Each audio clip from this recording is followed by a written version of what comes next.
Joe Rogan Podcast. Check it out. The Joe Rogan Experience. Train by day, Joe Rogan Podcast by night, all day. Let's go. How are you, fella? Good to see you. Wow. Dude, you're fucking dripping with diamonds, sir. What's going on? The road's been good to you. Look at you. I'm just so empty inside. This fills the hole for like it's like, you know, you go by, you're like, oh, and then you get home, you go, I hate my life. I hate my insides and no spirituality. But I get to look at my just emptiness on, you know. Dripping with rapper diamonds. I ran out of shit to buy.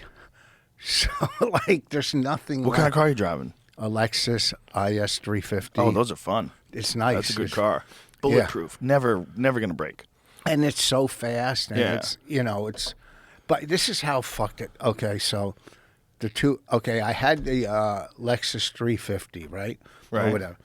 I went, and I had it for 7 months, maybe.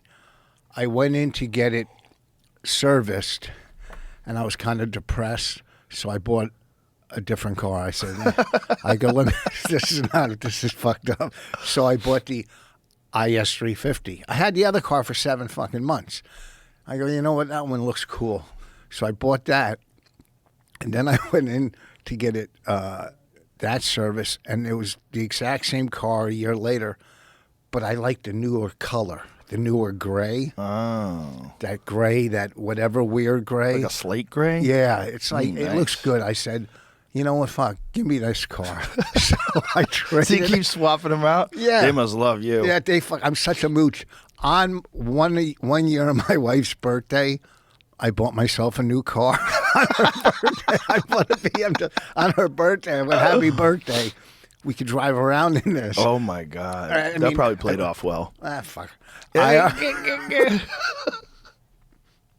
buy her cars. So, you know, so now I you buy get diamonds. bored easy. And it's because of, you know, in life, really, like, I see some of my friends doing arenas, doing this, doing that, but I have enough. I really have enough, but it's not enough. Do you know what I'm saying? Does that make sense? Yeah. I think for my career, not for my personal life. My personal life, I got 3 fucking great daughters, 3 grandkids, another one on the way. My 7-year-old is going to go to college, has pick of all kinds of schools, you know, good schools. In 11th grade, I raised my hand to go to the bathroom, and I never came back. I just walked out like I'm a fucking idiot, you know. My past, and my kids all grew up. Okay, the older one married a black guy, but he's light skinned. But anyhow, the prettiest baby on the planet. So I have enough. But when it comes to career as a comic, and you know, there's one more fucking thing. Just one more thing. You know what I'm saying? I do know what you're saying.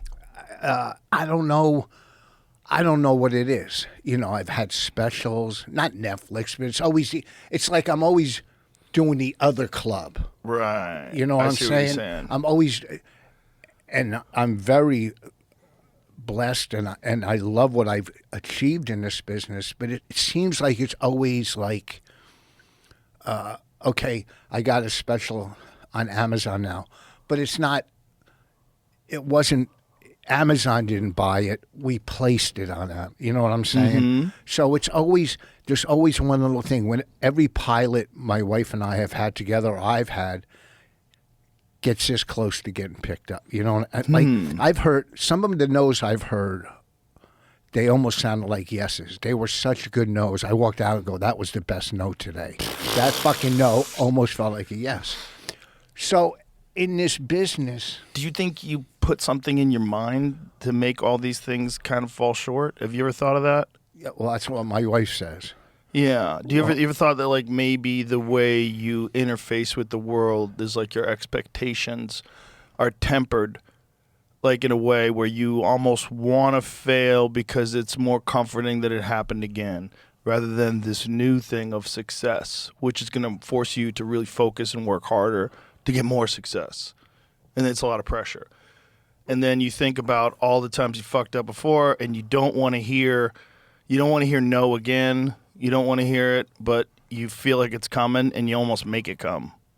Well, I get that. In life, growing up from my childhood through drug addiction, I became comfortable being uncomfortable. That was my life. Right. Comfortable being in the skids. This was what I was used to. In this business, I don't really ever set myself up for failure. I mean, I produce, I come up with albums. On stage, I'm always coming up with new material, and I got 7 albums. I'll probably make an 8th album, which is it's a lot for a career, I would imagine. Yeah, it's great. I don't go into clubs and drink. I don't hit on waitresses, so I don't know. But my wife says the exact same thing you're saying. My wife said to me once, she said, because I have this power of thinking, like when I think really hard, it comes to me shit, right? Mm-hmm. And my wife goes, if you think you deserve $1 million, you'll get $1 million. And I said, God gives you what you need, not what you want. And then she said, do you think Chelsea Handler needed a TV show? So she kind of like debunked my whole need, and want thing. If you believe in some kind of power greater than you or spiritual, I'm not religious by any fucking, but I shit comes to me. I don't think I screw things up. I don't screw things up like, in meetings or when we do pilots or whatever. I do what I'm supposed to do, so I don't know. I mean, in comedy, for years, I might have been a little aggressive on stage or, a little whatever. I think everything now, well, especially now with clubs or whatever, it's all numbers. They don't give a fuck if you light the wait staff on fire. If you sold out the room, they go, oh, great, you were fabulous. I was working Catch years ago. I was at Catch, and Bill Hicks. Okay, so David Brenner's on stage, and they love David Brenner. He's killing. It was during the peak of David Brenner. He gets off. Bill Hicks goes up, and he says, growing up as a kid, I would see Robert Klein and David Brenner, and I figure if they could do it, I could do it. That was his opening show. So now he's doing his bit about Nancy Reagan, skinny, whatever, and calling her the anti-Christ. I mean, people are running out the door. They're running out the door. And then he gets off stage, and he says to me, he goes, what went wrong? But I swear to God, he goes, what went wrong? Was he serious? Yes. Or was he joking around? No, he was whatever. He was Bill, I don't know. It's hard to tell with him. Yeah. But anyhow, the manager or booker, now after said to him, you can come and do a spot here anytime you want. Because he was Bill Hicks. Do you see what I'm saying? He was Bill Hicks. I worked with him in Texas. It's when I first started, and I'm watching him, and we'll get back on track. I'm sorry to go off on these things. Go wherever you want to go. So we're working in Texas. He just breaks up. His girlfriend breaks up with him at the time. It's a true story. So he goes, where can you get a hooker? A prostitute. And the cab driver. I like how you got to clarify. Yeah, I know. That's, there's a lot of these young kids now that listen, okay? A hooker, a prostitute, okay? So the cab driver takes him to one house because they would take you to and I go with him. He goes, take a ride. So then we go to one house. She knocks on the door. And she opens the door and goes, you're a cop, and slammed the door on him. Slammed the door. He was young, slammed the door in his face. Right? He looks like a cop. Then he went, but he also, the next place the cab driver took him, she opened the door and goes, you're too young, and slammed the door on him. Oh, my God. The next night, he did 10 minutes or whatever on how he can't can't pick up a prostitute in Lubbock, Texas. And I go, I'll never be this funny as long as I fucking live. Like, I've watched people going, amazing. You know, and then I was running then with Bastille. That's when I was running with Bastille. Frankie Bastille? Yeah, I'll tell you He's a a good wild story. I fella. think I told you this story. I've told this story, and it's been told, but I don't know if I told it years ago when I did this. And then I'll get back to it. I'm not self-sabotaging. That's what you were getting to in my head. Am I self-sabotaging? No, not self-sabotaging. I don't think it's a self-sabotage thing. It's a not understanding the energy that you're putting out there and being accustomed to a certain result. Okay, if you're accustomed to missing, you're playing pool, you're accustomed to missing the 9-ball, you're gonna miss that fucking 9-ball every time. Well, it happens in golf, too. Yeah, I'm sure. It happens in golf. Same thing. You gotta reset the way you think about things. And if there's something that's eating away at you, that bothers you, that occupies your thoughts, you have to figure out what that is and clean that up. Because that's a big part of the problem with a lot of people. A lot of the problem with a lot of people is maybe they don't like something about themselves, they don't like what they've done, they don't like, choices they've made, and that's in your head all the time. Like the lack of clarity, the lack of peace is in your head all the time. Well, and it's not this is not an easy thing I'm saying. I'm not saying this is like, okay, here's the real formula. Just go out, follow these 3 steps, and you're going to be rich and famous. No. It's not that. It's just that success generally happens when you've got as many pieces as possible in order correctly. And failure generally happens when you're overwhelmed by too many things that are not working right. And your attention and your focus is on them. You're divided. A lot of times you see it's like a terrible relationship. I've known a lot of really talented people that sabotage themselves with a terrible relationship. And they think somehow or another that this is just how relationships are, and they're terrible in that relationship. And then they can never be who they could be. They can never reach their full potential because they're always burdened down by these fucking squabbles they're having with their girlfriend or their boyfriend. That's also too a God thing where you think I could fix this person or I could change him. No one can. That's change Brian him. Callen. Brian Callen his whole life. I would tell him, get out now. I would meet his girlfriend. I'd be like, get out now. I met one girl that he dated. I literally, within 5 seconds of saying hello to her, I go, come here. I pulled him aside. Cut to, okay? He doesn't listen. Later that night, she's drinking wine. She's fucking hammered. It's a disaster. She winds up living with him. Eventually figures it out, gets rid of her. A couple years later, he's walking down the street on Sunset, and she's street walking. No. Yes. Girl he was living with at one point in time. This is Brian Callen.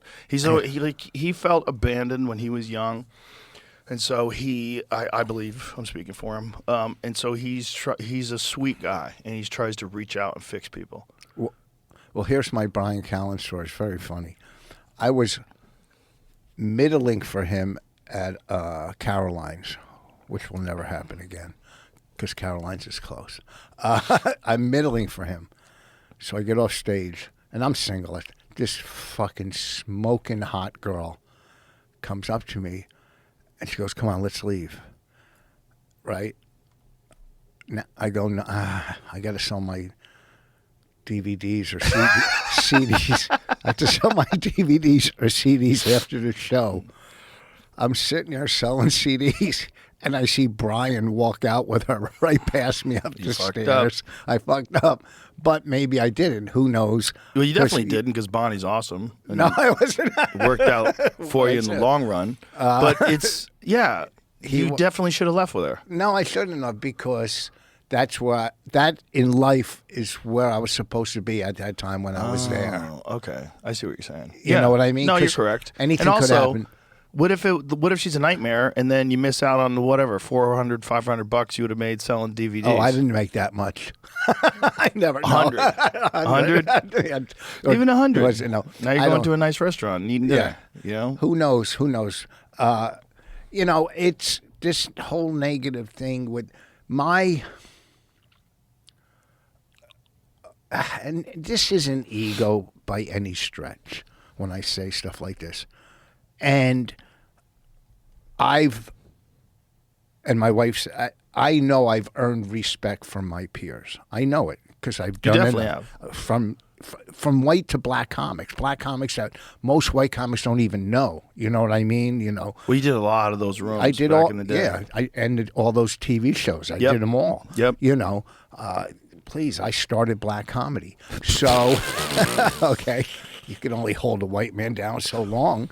So, and like, I think in life, I'm more about respect than accomplishment. You see what I'm saying? So you more about the respect from your peers. Not only my peers, the industry too, though. The industry doesn't know. Like, say some club owner, let's say a club owner. Mm-hmm. They're not sitting in the room watching your shows. All they care about are the fucking numbers that come in. They don't. I had a club owner once. I said to him, and you're lucky, you're way out of that, but I'm in that. So I said to a club owner once, I said, look, I'm as funny as I've ever been right now in life. He goes, that doesn't fucking matter. What does that matter? And it's all a quick fix. You know? Right, they just want to sell tickets. Sell ticket, and I get it. They got to keep the doors open, but Well, that's the weird marriage between the club owner and the comic. You know, I used to tell comics, you know, every comic feels like they're battling it with club owners. Like the club owner's never giving them enough money. The club owner's fucking them over, lied about it being sold out. It was definitely sold out. I want my bonus, that kind of shit. yeah. You don't want to be a club owner. You don't. I mean, I give that advice, then I became one, but just by necessity. But I was like, this is an important relationship. Like, you got to be nice to them, and so they respect you. And you should, because everybody in the beginning, you feel like you're ignored by them. But it's a weird thing because they're just in the business of comedy.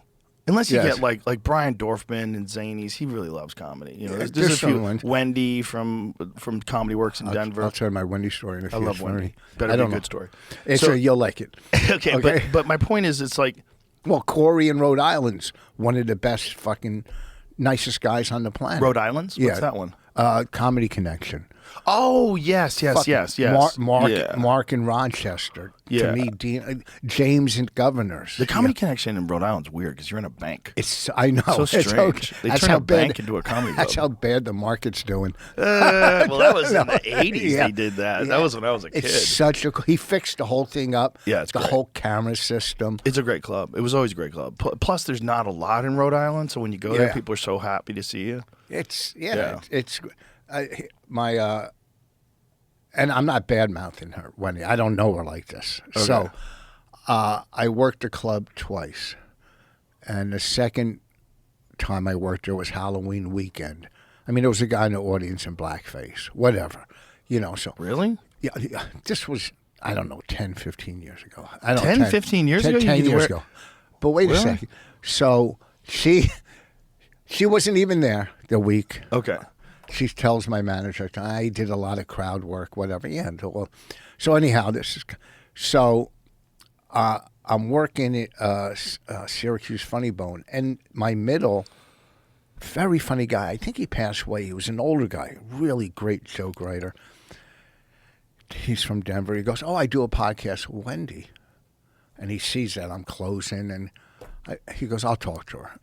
So I email Wendy, and I go, hey, listen, why don't we start from scratch? Let bygones be bygones.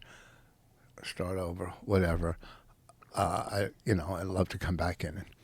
And she doesn't get back to me. So I write, by your lack of response, it looks like you want to move forward. Here are some available dates. Right? And she doesn't get back to me again. Shocker. And I write, can I bring my own middle? What do I care? Right, it's over. It's right. funny. I'm trying to be funny. So she was just upset that you did crowd work? That's it? No, well, the numbers were low probably. It was Halloween weekend. Right. But I work enough. And I'm saying, I'm not bad-mouthing any of these people because you bad-mouth, you're the one who looks bad. I'm not bad-mouthing them. She's got a business to run, whatever she's got to do, just like any of them. They have a business to run. If this is who they're going to bring in to keep their doors open, I'll always find fucking work. I don't care. You know what I'm saying? Yes. So, and industry-wise, I mean, now it's a whole – look, my wife is killing it because she's a writer and a comic, and she's writing movies. She's punching out movies. She wrote for the Golden Globes. She has different outlets. You want a cigar? No, that's cool. Ask yourself this: who has access to your medical history? In theory, it's just you and your doctor. But in reality, hundreds of shady companies called data brokers are keeping tabs on every symptom you Google, every treatment you research, and every pre-existing condition they think you might have. That's valuable intel for advertisers and insurance companies who will take any excuse to raise your premiums. But there's a way to get your privacy back, and that is with ExpressVPN. With ExpressVPN, 100% of your online activity is rerouted through secure encrypted servers. This makes it impossible for third parties to invade your privacy. ExpressVPN also hides your IP address, which is the number used to identify you on the internet. Without your IP address, data brokers can't use it to track and sell your activity. Plus, ExpressVPN is easy to use. It just takes one click. And it works on all your devices: phones, tablets, desktops, even TVs, and on up to 8 devices at the same time. This is why ExpressVPN is the #1 rated VPN by the experts at CNET and The Verge. And the best part? Podcast listeners can get 4 extra months of ExpressVPN for free at expressvpn.com/Rogan or by tapping the banner. And if you're watching on YouTube, you can get your 4 free months by scanning the QR code on screen or by clicking the link in the description. God, when I quit cigarettes, I quit cigars because I was scared I was going to start smoking. You probably would. I probably would because it would lead, Yeah, you're puffing on tobacco. Yeah. You're going to want to inhale it. That's why, I can't even put a dick in my mouth because I'm scared. I understand. You know that. So, she has different outlets as a stand-up. I'm just a stand-up. I'm a club comic. I love, I do theaters. I do whatever, but I love doing I really like doing clubs. So it sounds like you're doing exactly what you want to do. Yes. What the fuck's the problem? I don't think there is a problem, but I said just one more thing to put it over the top. Do you know what I mean? Mm-hmm. One more. You're never totally satisfied, Rich Voss. Well, that's a good point. Yes, I'm an addict. Yeah. So look, here's my fucking. Here's how fucked up I am. How fucked up are you? I'm gonna tell you right now, son. As you glitter in diamonds. And this is not in the morning. I drink my coffee. I sit at the table. Sounds like me. And I put a bird feeder, and I watch the birds feed, and it's very relaxing. Yeah, watching them all come and feed. It's very, very relaxing. Right. Okay. Now, I have 7 bird feeders around my property. Because I figured, this will be 7 times more relaxing watching birds. Now you got bird chaos. No, but they're all over. I mean, I got ones that with a video camera, I could see who's coming. The squirrel, I don't care if the squirrel eats but it's my addictive personality. Right. Where you always want more. A little more. Yeah, just a little more. New car, more. Different color, same car. Yeah. Yeah. Look, one more ring. One more ring. One more tattoo. I took 2 off. So it's, and I work on myself. I go to meetings 2-3 a week. Still after all these years. Yeah. Do you still feel the pull after all these years? No, I haven't got gambling to fall back on. What are you gambling on? What am I gambling on? Yeah. Well, I mean, once in a while I'll play on my phone at night slots. Oh boy. I did real well. You made money? Last year. I gotta say, slots on your phone sounds like the dumbest fucking idea, because there is no way it's not fixed. At least slot machine is random. Well, slots in the casino is the biggest sucker bet on the planet. Biggest sucker bet. I'll play craps if I'm going to gamble in a casino. I'm going to play craps like a man. You know what drives me fucking crazy when I hear that someone hits the slots and then they won't give out. They won't give the money because there was an error with the machine. That's bullshit. I've heard that many times. Like, fuck your error. Give that guy his money. This is what I won last year on slots. Let me see this. Really? Yeah. Really? Yeah. I got lucky. Do that? 2 jackpots. Wow. But now I keep playing, think I'll get more. dude. I think I'll hit the big one. Yeah, But- well, that's how they get you. yeah. I mean, okay. I have a friend who's very wealthy and is a fucking degenerate gamble. Dana White from the UFC. Oh yeah. Oh, I see the videos. Degenerate. He's a nut. But I just- was just reading an article about Hunter Campbell, who's the financial officer, was like trying to talk to him, just saying, you're killing me. Like, why are you doing this? He loves it. Loves it. It's there's shit that goes off in your head. Even when you lose, you're like, I mean, Makes you feel like you're alive. Something's happening. I was in exciting. Vegas, and I walked to the table with $300, crap table, and it's me, and the whole table is. I mean, I held the dice for almost an hour. 300, I turned into 5,000. The table's going nuts. I'm winning everybody. Formula and diapers at the table. They're fucking yelling, cat with a hat. And it's just such a, and then for the rest of the week, I didn't gamble again because I go, I can't follow that. I'm not going to be able to do that again. So it's not like I'm obsessed with it. Numbers I am kind of, but, I've been to casinos and worked for 3-4 days and not even played.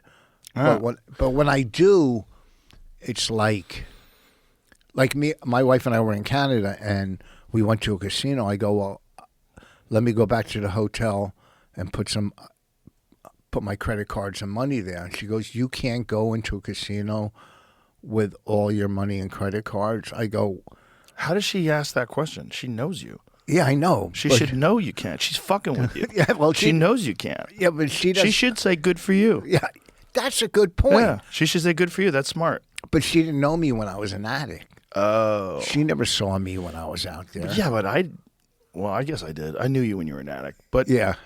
But you cleaned up nice. You really did. You figured it out well.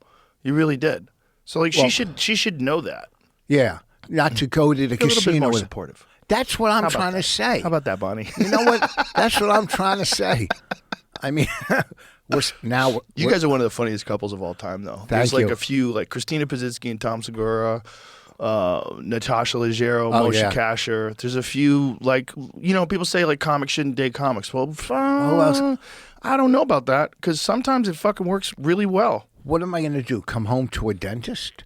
And Right. for me, Right. we really come together when we find the same enemy and the same person we could trash. Yeah. Or we talk comedy, we make each other laugh. Yeah, we fight and have all the fucking, we're a course. married couple. And your comics. Yeah, and so to So be you're talking shit. well to be a male comic, you got to be fucked up. To be a female comic, that's a whole nother level of fucking up. Because, they go on the road, they got to worry about everything. They gotta Or worry females. about fans. Yeah, they got to worry about fans where they're- attacking them. where they're staying, Right. what it's like. It's Getting tough. stalked. Oh, yeah, it's horrible. And thank you for saying we're funny. Yeah, we're together. You guys are very funny. It's Thank you. like, I was using it as an example because comics will say all the time, don't date comics. And I'm like, I don't know about that. I don't know about that because, like, why not? I don't think you should never date blur. Although I stopped dating Italians when I was 21. Oh, yeah. Yeah, it's just like the last one swung at me. I was like, I'm done.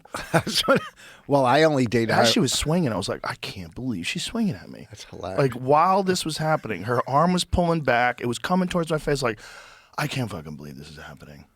Well, I only date Irish. Like, I can't afford a Jew broad, so I went fucking Irish. I'd rather go to fucking Marshalls than Barney's. Well, also, like, you probably... Well, the thing about Jewish women, the stereotype is that they're very controlling. Yes. They're it's like how the mom is. It's like you take that role of, like, the mom of the house, then your wife becomes your mom. That's the stereotype. Yeah. I'm not saying it's It's- always that way. A little naggy. A little naggy. Yeah. And I mean, look, fucking Bonnie grew up on a farm killing chickens. Perfect. She's fucking. She's good for when the revelation comes. And not only that, I have running water. They slept on the floor. She grew up like I did, Yeah. poor. Right. And we started dating. I mean, I was already in the business for I don't know how many years. It's like they say don't date comics. Yeah, well, if you're a new comic and they're a new comic, it's going to be competition the whole time.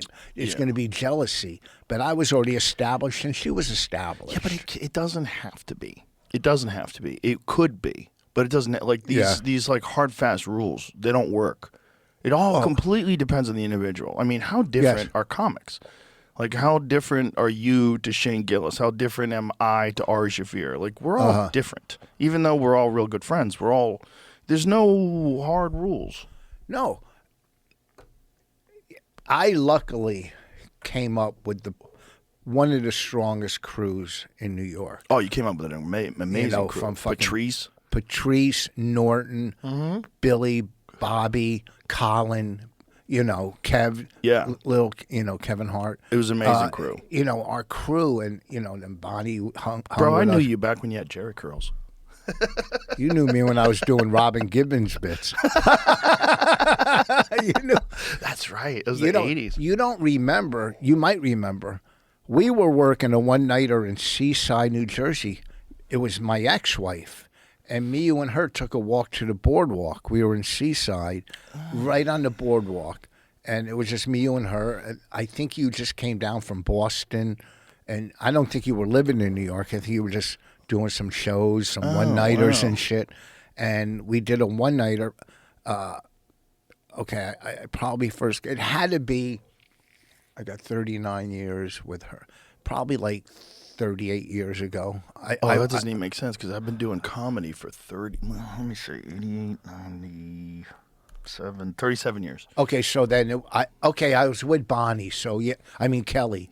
So I had. You're right. I had. It had to be like 1990 then. Yeah, I had like 4 years clean. 90 was when I first started coming to New York. Okay, you were already clean by then? Yeah. That's So right. I was already married.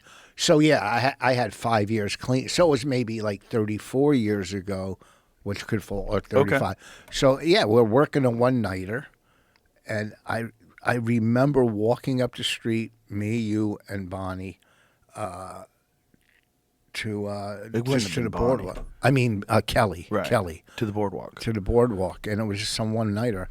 And then I don't know if we ever worked again together. Oh well, Dangerfields. We did some stuff. We did at Caroline's Dangerfields. together too. I remember doing Caroline's with you.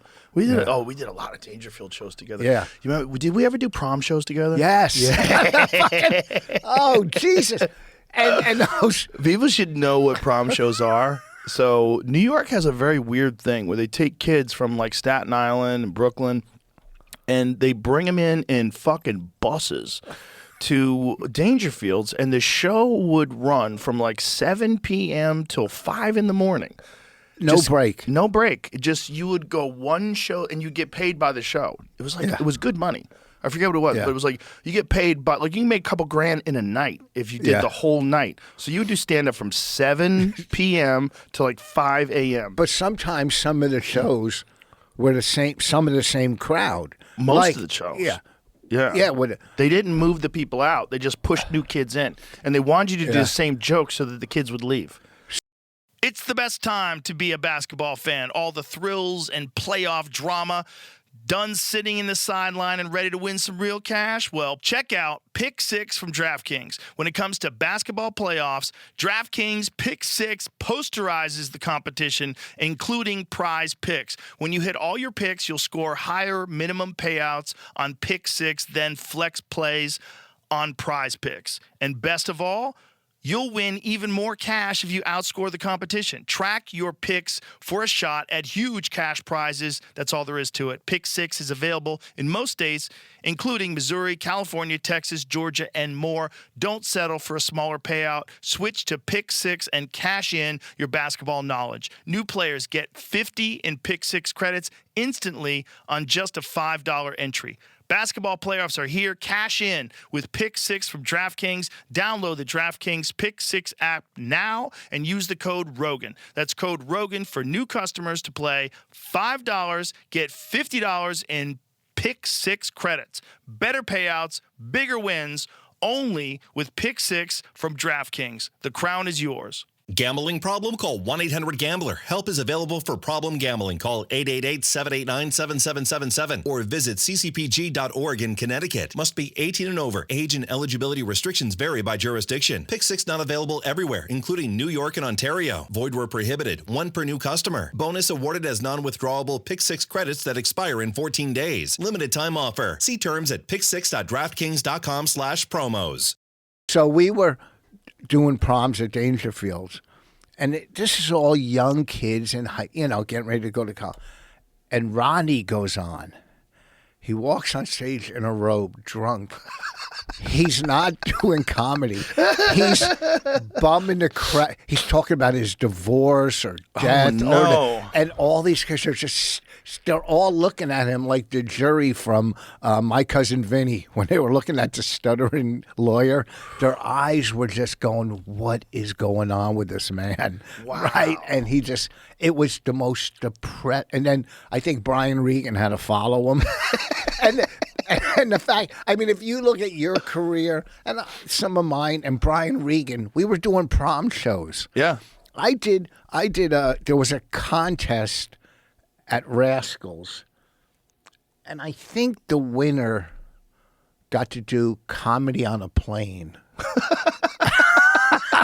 Right? That was back when they smoked on planes. Yeah. And I think John Stewart was one of the contestants. Like I remember doing some, or else it was a Johnny Walker competition. I was there. It was like me, John Stewart, Jim Gaffigan, to do some Johnny Walker tour. I don't fucking know, whatever the contest was, but it was all these contests. But you would see, look, I worked fucking clubs. Here, I was working one club once, and after the show, it was in Scranton, PA, at a Holiday Inn. Me and another comic. After the show, the owner brings us in the back room and pulls out a gigantic bag of Coke and says, "Do you want Coke or money?" And I took the Coke. And the guy who took the money is Adam Sandler. And look where he is. And look where I am. Adam Sandler took the money. And he opened up. He was a guitar comic. And he opened up. That was a Nick's Comedy Stop thing, Coke or money. Oh, yeah. I worked in Boston. there. Did they offer you Coke or money back then? I don't. And I was getting high because when I first started comedy, somehow they, what was his name? Dominic and Jackie Gateman or something. Yes. They liked me for some reason. Yes. And I stunk, but they would give me spots at Nick's, and I would get either money or. But I would buy Coke from Mike, the drug dealer that the Colombians killed. He was the Coke dealer up there. I would stay behind the connection at the Milner Hotel, which was all prostitutes and drug addicts, right? And, I would go up there, and Nick's was giving me shows upstairs, downstairs. So the last time I was up in Boston, I did Springfield, Mass. and Westfield, Mass. 252 Elm and some other Norm LaFoe shit. And Norm LaFoe, Western Massachusetts. Yes. So then I went to Nick's. I go, I'm not spending my money on drugs. I'm coming home with fucking money, right? So I'm working this place called Plums in Worcester. And this waitress, fucking smoking hot.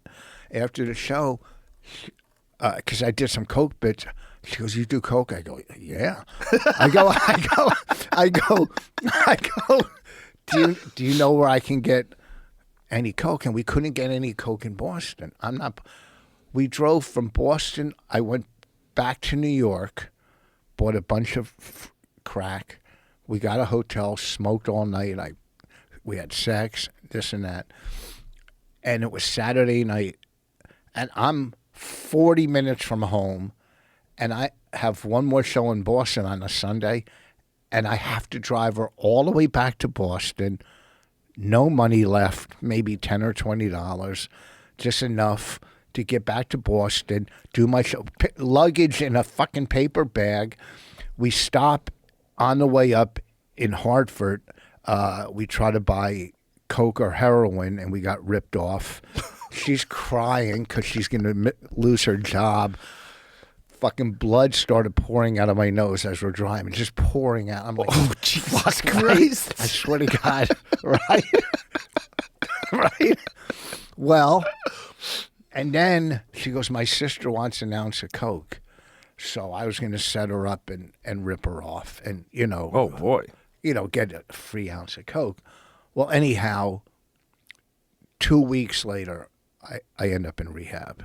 That was my bottom, that fucking trip to Boston. I end up in rehab. And about a year or two later, I'm working Fort Lauderdale, and her sister's there with her boyfriend who's the size of a fucking house. So if I did rip her off, I would have gotten fucking the shit killed, beaten out of me. What are the odds? So that last trip to Boston, and I spent all the money I wasn't going to spend, but this girl was fucking hot, Then I came out of rehab, and I think I had like a month or 2 months clean, and I'm working Daytona Beach.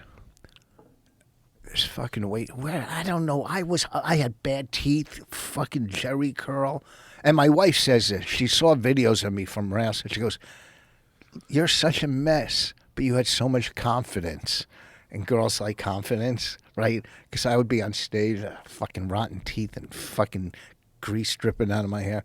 So I fucking mess. I look like a fucking rat. And this hot waitress in Daytona, we go back to her place, and I'm making out with her, and something tastes funny. I go, what? And she pulls out a bag of Coke. And I had like a month clean, 2 months. I go, I can't do that. I got to get out of here. I mean, I fucked her, but then I left real quick, and it was scary. So you never bounced back? You never went back to drugs? No. That's amazing. 39 years ago. That's incredible. No. You had one fall off, and you're like, I'm done. Well, I mean, here's, for me now, and, as the years accumulated, I was working, I was saving money, I was buying. If I went and got high now, this watch alone would kill me. I could pawn this watch. Right. It would be enough money for me to die. Right. Money I've hidden around the house. No one's going to find it. I don't even think, hey, we're going to go to Foster's house and find his money. This shit is fucking hidden well. All right? So go fuck yourselves. So anyhow, I'll die. There's no, look, for a year, and I got to get back on track, I stopped eating, not keto, but cut back on carbs, sugar. I did real well for a year. I mean, I was fucking ripping up again. And for my age, and it's harder my daughter comes upstairs and goes, oh, I made homemade chocolate chip cookies. I go, oh, give me one. Well, the seventh cookie I had to throw in the garbage. The seventh one, I go, I can't, I got to stop. So that's how my fucking mind is. There's no one time. What the fuck? I play golf and guys are drinking a beer. I go, what the fuck are you doing? We like to taste. Fuck off. Gatorade tastes good. You drink to get drunk. What are you drinking a beer? And it's just, and then on stage, if I go, I quit, someone goes, quitter, shut the fuck up. You're here having wine coolers, bitch. Sell your mother's car to get high. Go fuck yourself. Wow. You don't know anything about getting high. Ooh, you're quitter. fighting with people who aren't even here. I know. I'm just telling you strange. how. You're in the shower arguing with these guys. Oh, do you know how many fucking arguments I've had? Oh, I thought you yeah. were going to bring in your whole pro-Palestinian crew that I was going to fight today, which I have stuff printed out. We'll read later. We'll read later. But yeah, it's so funny you're having fights with people. You don't ever lay in bed or have arguments with people that No. you've never had. I did when I was young. Yeah, I figured that out when I was younger. This is stupid. And when the impulse comes, which it does, Yeah. I go, this is stupid. I talk to Yeah. myself. I just coach myself. Yeah. You got to have like another voice in your head. Yeah, but Most people have one voice in their head, and that voice is like, we should go get high, or we should do this, or we should do that. You have to have a second voice. And the second voice is like, what advice would I give me? And the advice I would give me is like, you're wasting your time arguing in the shower with someone who they don't even know you're arguing with them. I know, it's true. You're not even there. You're like replaying it out in your head so you could have had a better thing to say to them. They say they're living rent-free in your head. Yes, that's what it is. Yeah, I don't allow anybody in my head. No, I had the second voice. I do, and I'm not religious by any, but I'll say, God get me off. What should I do? What's my purpose? Or what can I do in life? Look, my main purpose in life, besides my main purpose is staying sober. Because if I don't, I'm dead easily, and everything I throw away. Okay. Then my family, obviously, and my career, all the shit I put about Israel, this and that. That's my life is comedy. But I think in life, if you're not part of the, like I say, solution, you're part of the problem with what's going on in this world, mainly in this country, the anti-Semitism in this country. The anti-Semitism in this country is weird because it popped up like it was hiding. After October 7th, it popped up like it was hiding. Like, what? Where? Has this been here the whole time? It was weird. And I think there's a lot of it on Twitter and these places that I think is not human beings, and that inspires human beings to get bold. I think there's a lot of it that's bots.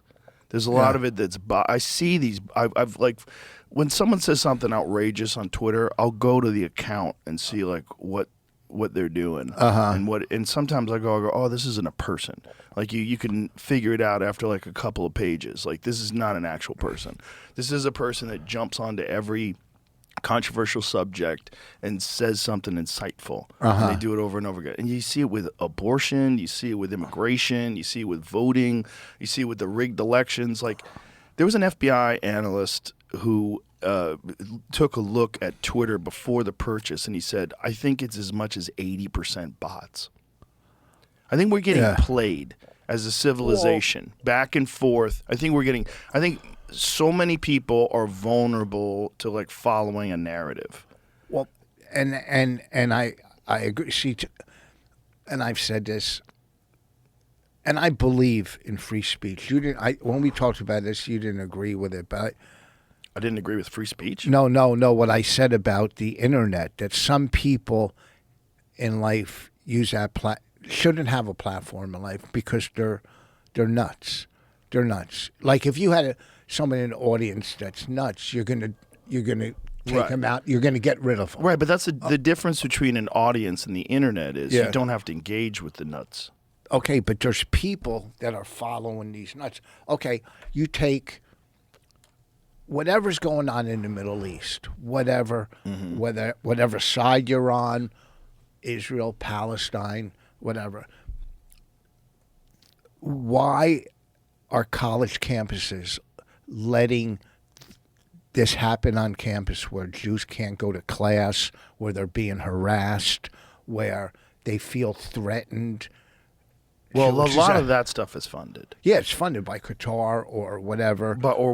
Whoever's doing it, there's certainly there's funding and organization involved. These aren't organic protests that just pop up. No, of course. Everybody wants to think they are because some people join organically. They hop in, but it's not. No, these are all being organized. Of course. Including the anti-Elon protests, including like the end to oligarchy rallies that they have with AOC and Bernie Sanders. All this shit is all getting funded and astroturfed, and they're bussing people in. They're manufacturing a movement. Of course, and I mean, listen, they didn't all go out and buy the same tents. Right.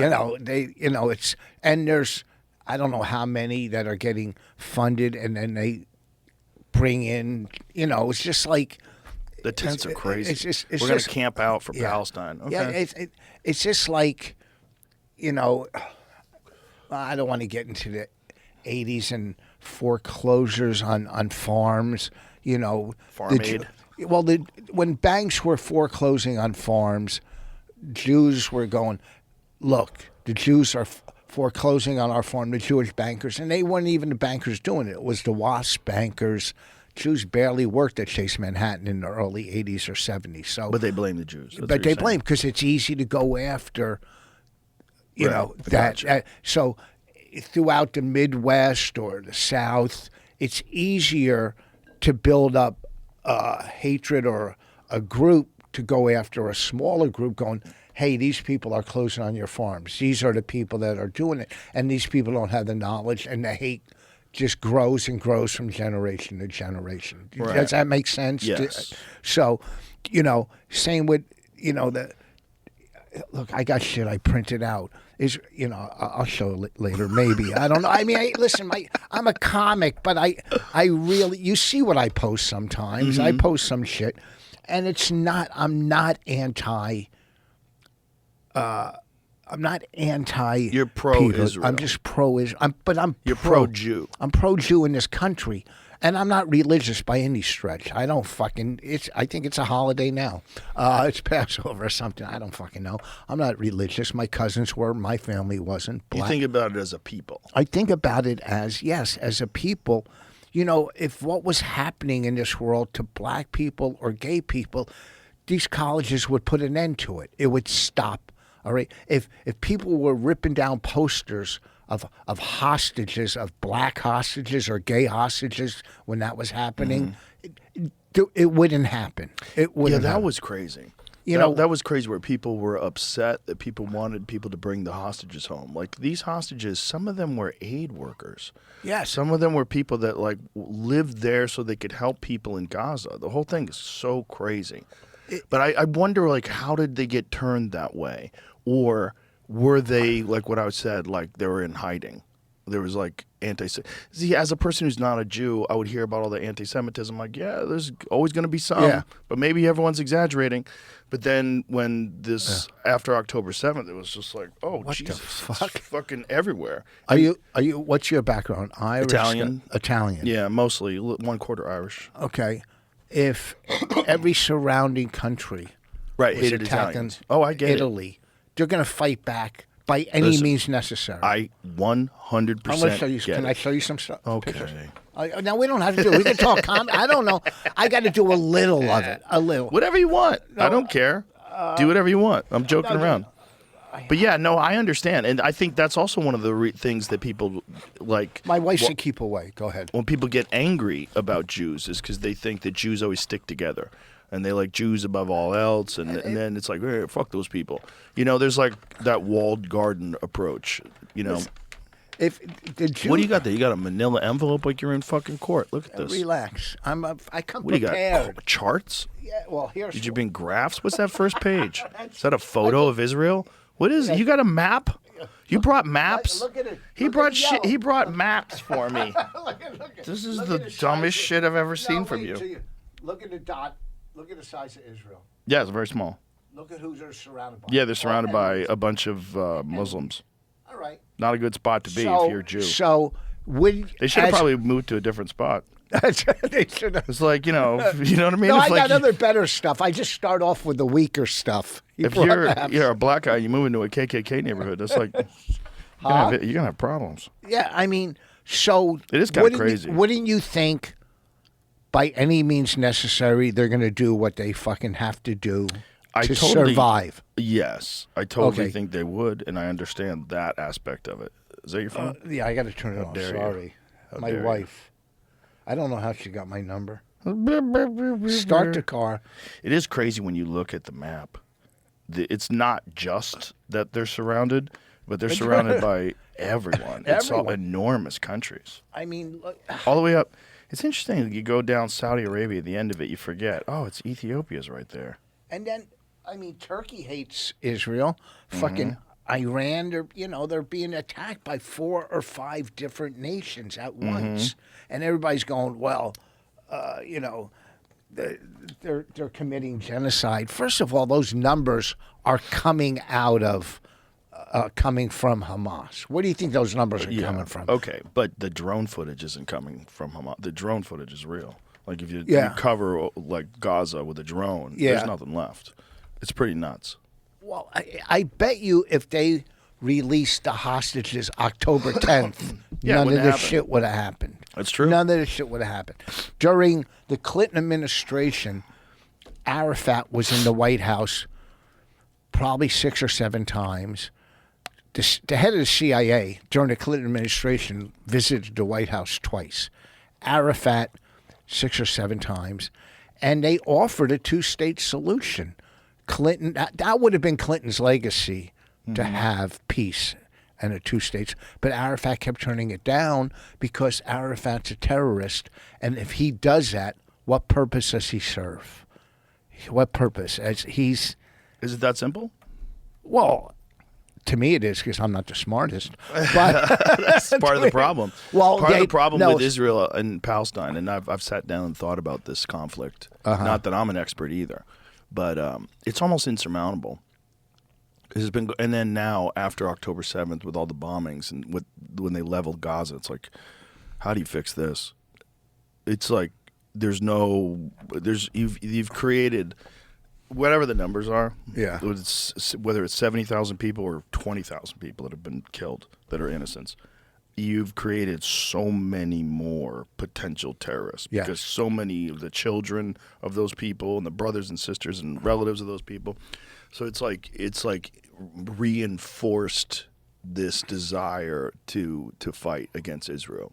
but And you could squash that. You just keep pounding them down till there's nothing left, which is what it seems that they're doing. And I understand it from a tactical perspective, I guess. do we have that animosity and hatred from Japan towards us, where we dropped, and killed 350,000 people? Well, they did for a while. Yeah, but They certainly did for a long while. Yeah, I but had now- friends who'd go to Japan in the 70s, and they said Yeah. you could feel the hatred. yeah, but now it's 55 Yeah, years they're not later. like that at all now. Yeah, okay, But it's a so- totally, completely different generation. So you think future generations will think about Israel the same way we think about Japan? Or Japan thinks about us? No, because future generations in the Middle East, this has been going since day one, since the 6-Day War, since the Yom Kippur War, since day one they've been being attacked. So there's never no. Well, it's also before Israel was founded. You got to go back to how they were being persecuted in Europe. It was insane. Yes.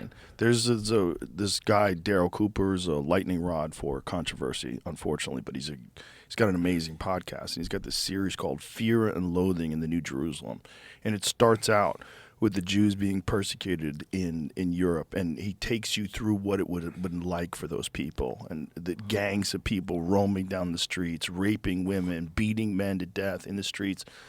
And it's so crazy because it's real. It happened, and it was these people's neighbors.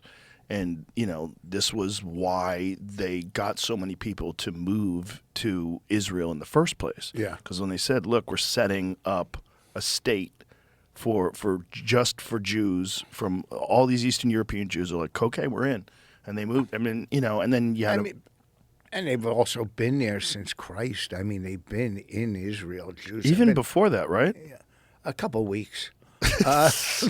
But I think Yes. it predates. Doesn't it predate Jesus? Yeah. I'm not a historian. This isn't my Let's whole find life. out. Let's find out since we can. What is the earliest? When did Jews first settle the land that's now known as Israel? It was Judea back then, right? Like what was it called? What was it initially called? Miami. But also, this is like, this is one of the reasons why this area is so contentious, is because Christians really believe that when Jesus Holy comes Land. back, that's He's where he's going coming to back come. to Jerusalem, He's going to come yes. back to Jerusalem. Like, are you fucking sure? But here's All right, sure. here's another thing too. And I'm not. Listen, I've worked. I'm not going to be that guy. Oh, I had a Muslim friend. There we go. Listen, Jews have been a history in the land of Israel, their presence dating back to the second millennial BCE. Okay, settling in the area around 1250 BCE. So that predates Jesus by 1250 years. It's funny they call it before current era. Yeah. Like current era is not 2,000 years ago. Just say before Jesus, you motherfuckers. that's what I say. Second millennial BCE, the Israelites, considered to be the ancestors of the Jewish people, emerged as an outgrowth of the southern Canaanites. The Israelites entered Canaan in 1250 BCE, settling the hill country in the south. 10th century BCE, two Israelite kingdoms, northern kingdom of Israel and the southern kingdom of Judah emerged. The kingdom of Israel was conquered by the Neo-Assyrian Empire in 722 BCE.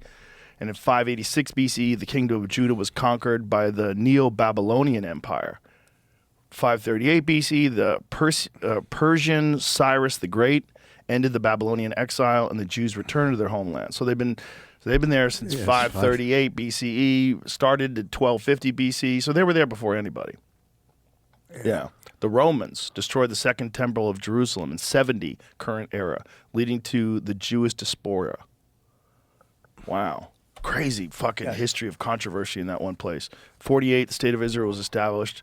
Many Holocaust survivors welcomed it as a homeland. Yeah, in 48. And since then, they've been at war. And so they started settling. Another wave of Jews started coming in 1904, from 1904 to 1914. So, before 538 BCE. Yeah, but the problem is, like, we're Palestinians there, and like, what are they don't even have a country. If you've got people that are right next to you that don't even have a country, they don't have. What do they do if they're ruled by Hamas? How do they fight back? Like, they are protesting in the streets now. They are against Hamas. Yeah, they are. They get exexecuted. Did you just see that? Yes. The big protest? I just saw that. Thousands of courageous people protesting in the street. It's they're like, we don't want any more of this. Stop. Well, look what happened. They got. I mean, because of Israel's help, got Assad out of Syria. Now the rebels took over, but Assad killed almost 500,000 of his own people, tortured 100,000. I mean, those are the numbers I read. I don't know if they're exact, but he's There's gone. a lot of controversial about Assad in Syria. There's a lot of controversy, about what actually happened and why we were backing the rebels. I mean, we essentially backed ISIS, which is crazy. We backed Al Qaeda, which is just nuts. But he was more dangerous in Syria, according to the rebel. According to Israel, because Israel weakened Iran's military after they were attacked by Iran, who was supplying Assad with weapons. You know what's really fucked? Before Iran became a religious state, women were like wearing miniskirts. They were hot. It was like there was freedom everywhere. People were like chilling. It seemed almost like Europe. It's probably like a resort vacation. Like they were beautiful. Oh, they were gorgeous women. That Persian women have incredible genes. It's like you look at these photos from, like, see if you can find some photos of Iran like early 1970s. I was seeing some things on it this morning, actually, on the way over here, or before I left my house. I was seeing this. It's so hard to imagine that a place that had a democratically elected leader, it was kind of almost European, and then now it's just a full religious state, and anybody who protests against the government gets assassinated. Like they assassinated an Olympic gold medalist wrestler because he was perceived to be protesting. I don't even know if he actually protested. It was like some things that you post online. Like if women take off their headscarves, they can get killed. But why? It's crazy that a country can fall like that. I don't get where gays or women or whatever are backing. They're basically backing Hamas. Yeah. I don't get. They're retarded. I don't get it. Because they just do the new thing. What's the new thing? Is it climate change? Why am I yelling? Climate change? Okay, climate change. Do Black Lives Matter? Okay, Black Lives Matter. It's all it is. There's a lot of people out there that are just retarded, and those are the people that you see getting bussed into these rallies, and there's just a lot of dopes that you could get to agree with almost anything. And there's gay people for Hamas, believe it or not. Trans people for Hamas. It's fucking... I know. Blacks for the Klan. It's hard to tell how many of them are real because there's a few people that troll online and they'll pretend I'm a trans woman, but I'm also a Muslim. Like, okay, they will throw you off a fucking roof. No, bitch. there's none left. There's no roofs left. There's a couple high points. It's just hard to get to them. And obviously, as a comic, I believe in the First Amendment. I say shit that you can't cancel me. Anyhow, I believe, and maybe I'm wrong, and maybe you disagree. I want to see your opinion. Look at this. Okay, after this. Iran for the 1970s. Look, girls in miniskirts looking hot. That looks like Europe. Look at this. Girl sitting in front of a car. Cute little outfit. She'd be fucking killed doing that now. Yeah. Look at the beaches in Iran in the 1970s. Isn't that fucking crazy? No litter. Look at these. God, look at the tits on that one. Hot. One lady, though, that was the future. The future's in the lower right corner. Oh. Covered up like Yoda. It's crazy. It's crazy. Hey, that's what happened to that place. Like, what- look at these people all hanging out, what- being free. 1979 is when it all went to shit. And they call it the revolution, but I think it was U.S. backed, son. Okay, what's your opinion? This is my opinion. Free speech, protest all you want at colleges, protest wherever, but take off the masks. I think you should take off the masks, period. Yes, I don't 'cause- believe in a society where people walk around with their faces covered. I Well- think it's too dangerous. Yes. It's a public safety issue. It's too hard to identify criminals. It's too hard to identify someone who commits a crime. During the Vietnam protests, there was never a mask. Those Right. people were proud to protest against the Vietnam War. But there They also were out wasn't there. facial recognition software and cameras in the sky. It was like, there's a lot of considerations. That's true. But now they're hiding and they're committing, to me, some crimes on campus. I think. Well, they're certainly doing a lot of things they shouldn't be allowed to do, like Yeah. disrupting classes and screaming at professors. And, Yes, and it's organized. Yeah, it's organized, and people join in because they just join. They want to be A like part I of a said, group. and Yeah. there's a lot of people in this world. There's leaders and there's followers. There's and there's a a lot lot of of followers. followers. More followers yes, than leaders. in the world. Yeah. So we'll get off of this because I know it kind of. But I just Oh, you want wanted your to map back? No, I have other things in there. I have other good points in there. Okay? It is a You good know, point, though. But it's yes. like when you have people that are bitter enemies like this, like these Yeah. kind of conflicts take thousands of years to work through. And in the case of Israel, it's still It's it not- is thousands of years old. It's look, how are they gonna win anything through the UN when there's 23 Arab countries in the UN and Israel? So everything's going to be voted against Yeah. Israel. They're 23 fucking Arab. Like I said, this I can't solve or whatever. Is it unfair? Is it whatever? My concern is what's going on in this country. That's my main concern. My daughter's going to college. I don't want her to go to a college where she feels scared to go to class. Right. Where she feels threatened just to be who she is. Tell her to go to college in Texas. Yeah, I know. That's what I want her to go to. So They have Southern. concealed carry on college campuses here. It's so. It's, Yeah, this is a different place. it's a different time. This is but what it's- America is supposed to be in a lot of ways. It's supposed to be a lot more free, less laws. But there's a lot of laws here that are kind of crazy. The abortion thing, the 6-week thing, is most women don't even know they're pregnant that quickly. I think if a woman, If a woman, if a lady, a woman, okay. I told you I walked out in 11th grade. If a lady, I think, does all her chores, I think once a week she should be able to wear slacks. Abortion to me, it's not really. I think a man, and I could be wrong. If you're married or you live with your spouse, the male might have 25% of the decision, maybe 30. But some single guy probably never had a girlfriend, never lived with a girl. Shut the fuck up. Yeah. Shut the fuck up. You- know what? You just want to be part of something. well, people love controlling people, though. Yes. They really do. Which is why, those climate protests drove me fucking crazy, where they would protest for climate change by blocking the highway. Those fucking idiots. Yeah. All they want to do is control people. That's what they want to do. You're not changing anyone's mind. No, not Like at all. Holding a flag in the middle of the highway.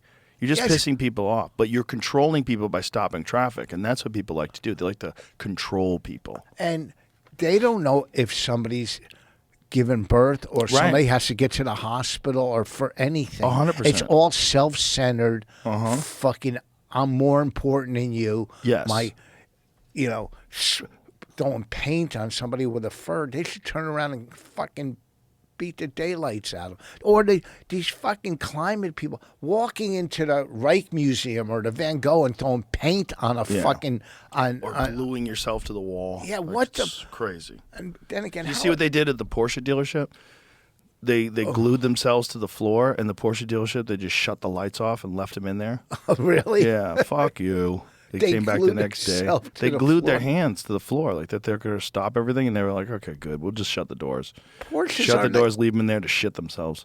Good. Porsches are nice cars. Why Beautiful would they cars. attack Porsches? They're only doing it because they know it'll get attention. That's all it is. It's usually a bunch of very privileged, rich kids, white kids, that come from a family that has a lot of wealth, and to rebel against their parents or probably fucking investment bankers or something, they decide they're going to fight climate change, man. And they don't even understand what they're fighting. They don't understand the science. They don't. It's complex.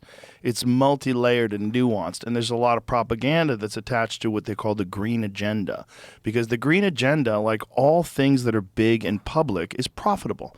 They have a bunch of companies that if they can get these laws pushed forward, they can have industries that emerge, and their industry can benefit from all these laws. And so they'll fund protests. They'll get people to do things. But it's all 4D chess. There's all these multiple layers of things happening. And then there's the inconvenient actual climate data that the Washington Post printed that showed that over the last 50 million years, we're in a decline. The Earth is in a cooling period. And the Earth's never, like, you probably know this, but for people who don't, there's never been a static temperature on Earth. It's always gone up and down wildly. It's unpredictable. It has multiple factors. Carbon is probably one of them, but it's not the big one. It's not all of it. There's solar activity that's you can't control at all. Solar flares happen, and some of them happen. They've happened in the early 1800s. They blew out all the fucking Morse code systems. Like what was like there was a big solar flare in the 1800s that. See if you can find that. But they could blow out the power grid easy, kill all the satellites easy. What carbon is food for plants. It's the dumbest fucking thing to protest against. Pollution is a giant issue. Yeah, do we have an impact on the weather? I'm sure we do. We have an impact on fucking everything. But CO2, net zero, all this shit, this is nonsense. Carrington event. Most intense geomagnetic storm recorded history, peaking on 1 to 2 September 1859 during a solar cycle 10. Created strong auroral displays that reported globally and caused sparking and even fires in telegraph stations. The geomagnetic storm was most likely the result of a coronal mass ejection from the sun colliding with Earth's magnetosphere. So if we have some of those in the future, it could do anything. Let's see, a geomagnetic storm of this magnitude occurring today has the potential to cause widespread electrical disruptions, blackouts, and damage to the electrical power grid. We've got real problems, and you're not going to solve it with electric cars. You're just not. You're not going to solve it with windmills. No, look, if you drive up the Jersey Turnpike or anywhere, and the factories and the lights and all the smoke and all that shit, just everything, all right, me turning off my light bulb is not going to make a fucking difference. Well, particularly when you look at the emissions that come from China. Yes. China is an enormous contributor to carbon emissions, and not just carbon emissions, but pollutants, particulates. They're not stopping. They built 200 new coal plants. You know, they're not going to stop. No matter what we do, they're going to do what's best for China financially, period, end of discussion. All these conversations they're having about net zero, go fuck yourself. You're not going to stop that. Okay, and this is what they're looking out for, their best interests. That's what they're doing. Just like every other fucking country is basically doing, is survival. And that's my point with Israel. They're looking out for what's going to keep us from being extinguished off this fucking planet. Right. And, whatever it takes. That's what the Jews, and I'm getting back on this because you lost me on all that shit. But what the Jews need is a Malcolm X, of Jews. Oh boy. Somebody look at Malcolm X was great. He didn't say hate. He didn't say go after the white man. He said do what we have to do.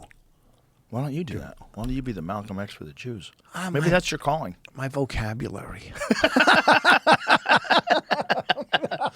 It's you know what I mean. There's no way to tighten that up a little I bit. could a little with Bonnie's help. I fired my manager 2 weeks ago, and I had her write it out for me because I knew I would have said something fucked up or mean. That's smart. You know, and another thing, I go, hey, listen, you know, 7 years, it's time to move on, and I hope we can still be friends. And he went, definitely. Not like, are you sure? Maybe we could work this out. It's like when you fucking leave a girl. She's like, great. Okay. Wait, whoa. Yeah. Come on, I added something. Fight for me. Nope. So, yeah, I would love to speak in colleges or maybe that's Not today. Let it cool down a little let it cool. first. You're right. Give it a year or so. Give it a year. I probably wouldn't be able to get to the auditorium. Trump said the wildest shit about Gaza. We're going to turn it into the Mediterranean of the Middle East. Yeah. Like, what? We're going to take it. But he keeps saying, and I don't follow. You know, if you don't release the hostages, there's hell to pay. Well, what has he done to help release the hostages? I mean, now they're being attacked by fucking Yemen what? I don't know. Release the fucking hostages, and then How maybe many things will. hostages are left now? What is it, 70 or 50? I don't know, because they keep dropping it. 4 hostages for 1,000 prisoners or whatever. I mean, Is that what they're doing? Whatever. It's a trade-off. How many prisoners they got to give them for a hostage, and this would have never went on in this. We would not have put up for. I mean, we did with Carter with the 200 Iranian hostages. Yeah, 200. They were there for what? 2 years? Well, they kept them there until Reagan was in office. Yeah. They kept them there until after the election. That was part of the deal. Yeah. Part of the deal was you'll release these folks after Reagan takes over so that Carter can't get credit for it. Yeah. I'm sure. Oh, yeah. That was written. That was hard. yeah. Imagine you're in there and you're like, Jesus Christ, I got to be in here for 4 more months so this guy gets credit. It's just fucking crazy. Well, did you hear? I didn't see it. I only read what these reporters and journalists, what she said on 60 Minutes. Do you think the hostages didn't feed you because they ran out of food? Oh, that Hamas didn't feed the hostages? Yeah, 'Cause they ran out Leslie of food? Stahl said that in an interview. Did she really say that? In an interview, look it up. She said that to one of the hostages. Do you think they didn't? And don't quote me because this is what I read. I don't want to get sued by Leslie, whoever. But I think she said what I read. Do you think the captures didn't feed you because they ran out of food? That's a crazy thing to say to someone who's a hostage. Yeah, I mean, That's she's crazy. On fucking 60 Minutes, a journal. How do you say something like that? That's a crazy thing to say. But they're bad.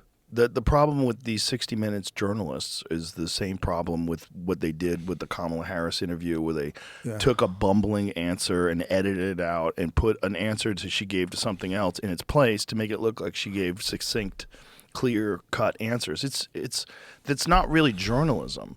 They're not doing journalism. That's not a question you say to a hostage. When you're talking to a hostage, you want to find out what the experience was like in as compassionate a way as you can to talk to this person who's been through hell. You don't ask them, do you ever think that maybe they didn't feed you because they didn't have any food themselves? Well, here you go. Look at what their face looks like and look at the sunken in faces of the starving to death hostages. And well, obviously they didn't give them any food. So shut up. You can't watch the news. You can't because you're going to go. It's not news anymore. It's not. It's clickbait and it's fucking. It's a business and it's a shitty business. It's not good at doing what it does and it's all bought and paid for by pharmaceutical drug ads and it's just not the news. It's not. You get some information that you can learn but it's not like the unbiased, this is what happened, this is what caused it, this is what's being done now. It's not that. It's like halfway, they're kind of almost activists. I had an argument with somebody close to me because I go on Gutfeld. I try to go on once a month, like I said, and she says, "Oh, you're pro-Trump." I go, "I'm not pro anything or anti anything." I go on. Where else is a comic going to sit for an hour?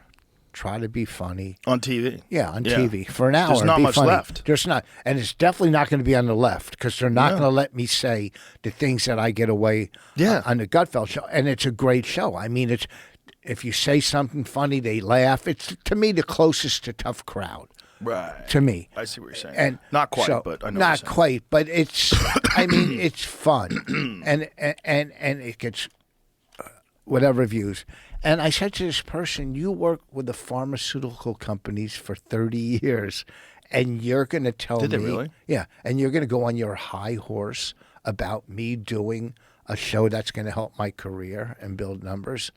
And, well, it's not the same. No, it's worse. It's way worse. It's way worse. It's The worse. pharmaceutical drug companies are responsible for who knows how many deaths and injuries. Yeah, They do good, too. Yeah. Absolutely. Some pharmaceutical drugs are great, but you can't be on your high horse. You work for them. That's crazy. In any other business, they'd be in jail. They They'd would be fucking jail. Jail, If they you would- lied about what your product does and it kills a bunch of people, you're in jail.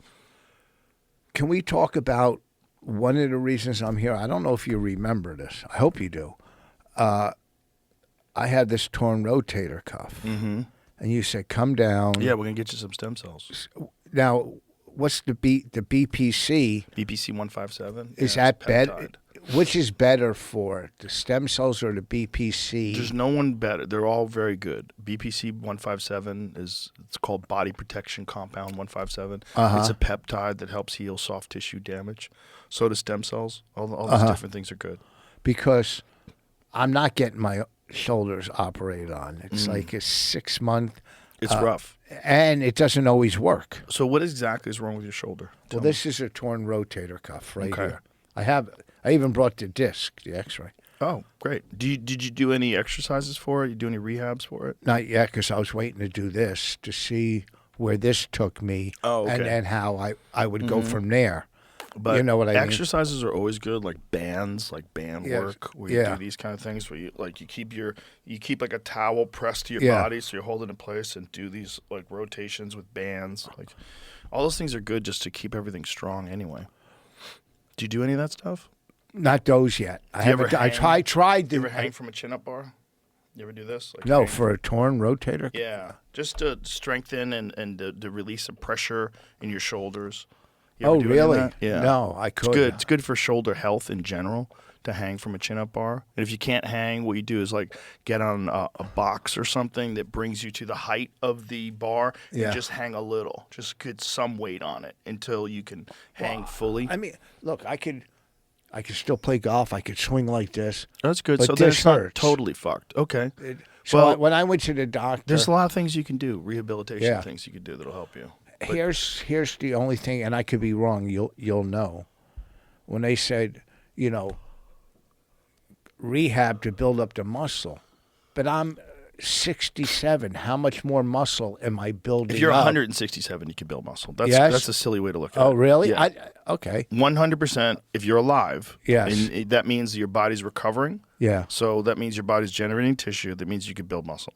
Okay? If you can go play golf, you can build muscle. Yes. 100%. If you're 80 fucking years old and a woman, you can build muscle. I mean, I work out still. I just certain exercises I can't do. Yeah, just you need to Yeah. do exercises that rehabilitate your shoulder. Yeah. You can't just expect it to get better on its own. You're going to have to put it through some work to strengthen the muscles around it. Well, I'm gonna like I said, after I do Okay. this, When are you I'm gonna leaving? go When are you flying out? Wednesday. Okay, great. So we'll get you in tomorrow morning. No worries. Cool. Get you into Wastewell, and we'll set it up. Did I bring the show to a dead halt with my map? No. I thought it was No, a we're good fine. conversation. Yeah, it's good. It's a good map. You know, it was. I got more stuff. I didn't want to.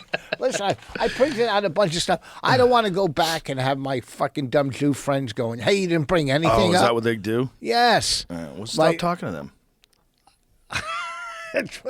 Then my wife, don't say anything stupid. Is that what Then she said? Yeah. Too She goes. Sorry, Bonnie. You know, be funny. That's what you're coming. you're doing that. I was pretty funny. I doing got to fine. say, listen, I'm a good interview. You're fine. You're doing fine. You know what? Our the best, not your best. What a great show would be. What? Me, Colin, and Norton in here. Oh, that'd be smashing each phenomenal. That'd be phenomenal. Just like tough crowd. Yeah. You probably couldn't do it today unless you did it on the internet, but you could still Yeah. do it on the internet. Like Colin should really bring it back. I know. There's plenty of guys that could still do it. Like Norton would be fucking phenomenal at it. We just did Norton's podcast. Me, Colin, and Norton, whatever podcast. He's got 12 of them. Him, and it was one of the most funniest things when it comes out you'll ever hear. Us three together, it's like a fuck. You get back in the old groove again. You know? Yeah, because we're The old just Opie there and to Anthony have groove. fun. Yeah. We're there to have fun. Yeah, And Tough Crowd and Opie and Anthony were huge for comedy. Huge. Because Opie and Anthony, one of the things that they did that was brilliant is they just let us just go wild. Just Dude. be ourselves. They didn't really try to control it at all. You know, Anthony would jump in with some funny shit, but the whole show was like bring on a bunch of comics, Yes. have them talk a bunch of shit, give them the reins. I was in there one day. Anthony was eating a piece of cake. I walked by him and smacked it out of his hand. he laughed as hard as anybody on the planet because Yeah. the times we had in there. I was on there with Were you with me when they brought in Marion Barry? Were you? No. You weren't there? You weren't there? Marion Barry. Marion Barry, the mayor the from- mayor of Washington D.C. that got arrested for No. smoking crack. No, you were in there with him? Yes. Oh, that had to be we a blast. grabbed him. We grabbed him. I thought you were in there. Norton was in there for sure. He was next door doing something and doing another interview, and he was in the hallway. And I think Opie said, Marion Barry's in the hallway right now. I'm like, let's go get him. And we got him. We brought him in, and I started asking him about crack. He's like, well, nobody knows what was in that pipe. I'm like, well, you know. You know. You fucking know. What were you smoking that wasn't crack? That's almost crazier. Oh, really? You smoked tobacco out of a glass pipe? One of my favorites is when he was running for re-election, which he eventually won after he got out of jail. They asked these people, do you have a problem with the fact that the mayor used to smoke crack? They interviewed this guy on the street. He goes, oh, everybody smoke a little crack every now and then. I was like, oh, this conversation's over. This conversation's over. I remember the times, and I was in there one time. Pete Rose, Bobby Kelly, Ricky Gervais, right? And fucking Pete Rose called me. He goes, you look like some rat-faced soccer player. Whatever he said, it was very funny. Whatever Pete Rose said was very fucking funny. So I walk over to Bobby. Then I walk past Bobby, and I walk past Pete Rose, and I sit down, and Pete Rose says, why are you out of breath? I go, because I had to walk around you two, you fat fucks, right? And Gervais fell out. But you could say anything you wanted on that show. Yeah. And it didn't, Yeah, because I never went on it until it went to XM. You know, I was never on it when they were on terrestrial radio. When they got kicked off terrestrial radio, and then they got on XM. And when they were on XM, it was wild. It was like the first time. It's like there was Howard when Howard got on XM or Sirius, I guess, first before they merged, and then the O&A show was on XM. Like, this is fucking crazy. This is crazy. This was like this is basically green room talk. Green room talk for the whole world. well, okay, so I brought Patrice into O&A. Did you really? Yeah, I brought him in. Wow. He fucking smashed me the day I walked him in because we went through the back. We went through this way. He goes, what do you think this is, good, fellas? You walked me through the back. You couldn't take me through the front door. So he became a fixture on. Yeah. So one day we're in fucking O&A, and I'm driving this little Porsche Boxster. He's driving this big Escalade because, he's a fucking, buffet molester, and he's in this. So he's saying, he's trashing one of my Rolexes going, you're a fucking selfish douchebag driving a Porsche. To me, going, yeah, so you can't have people, and I'm not thinking, well, maybe if you didn't eat fucking pound cake or whatever, you wouldn't eat a big S. But he's beating me down bad. I mean, fucking killing me. I'm speechless, right? Speechless. He's fucking just pounding me. And I walk out of there. I'm So the next day or 2 days later, I go online, and he's trashing my car. I look at the price of my car, new, and the price of his car. And I send it to him. I go, look, my shitty car costs more than your car, new. And he calls me. He goes, you're still thinking about this? He goes, really? You're thinking about it right now. Yeah. Still, to this day, you're arguing with him. No, I'm not. I should have. No.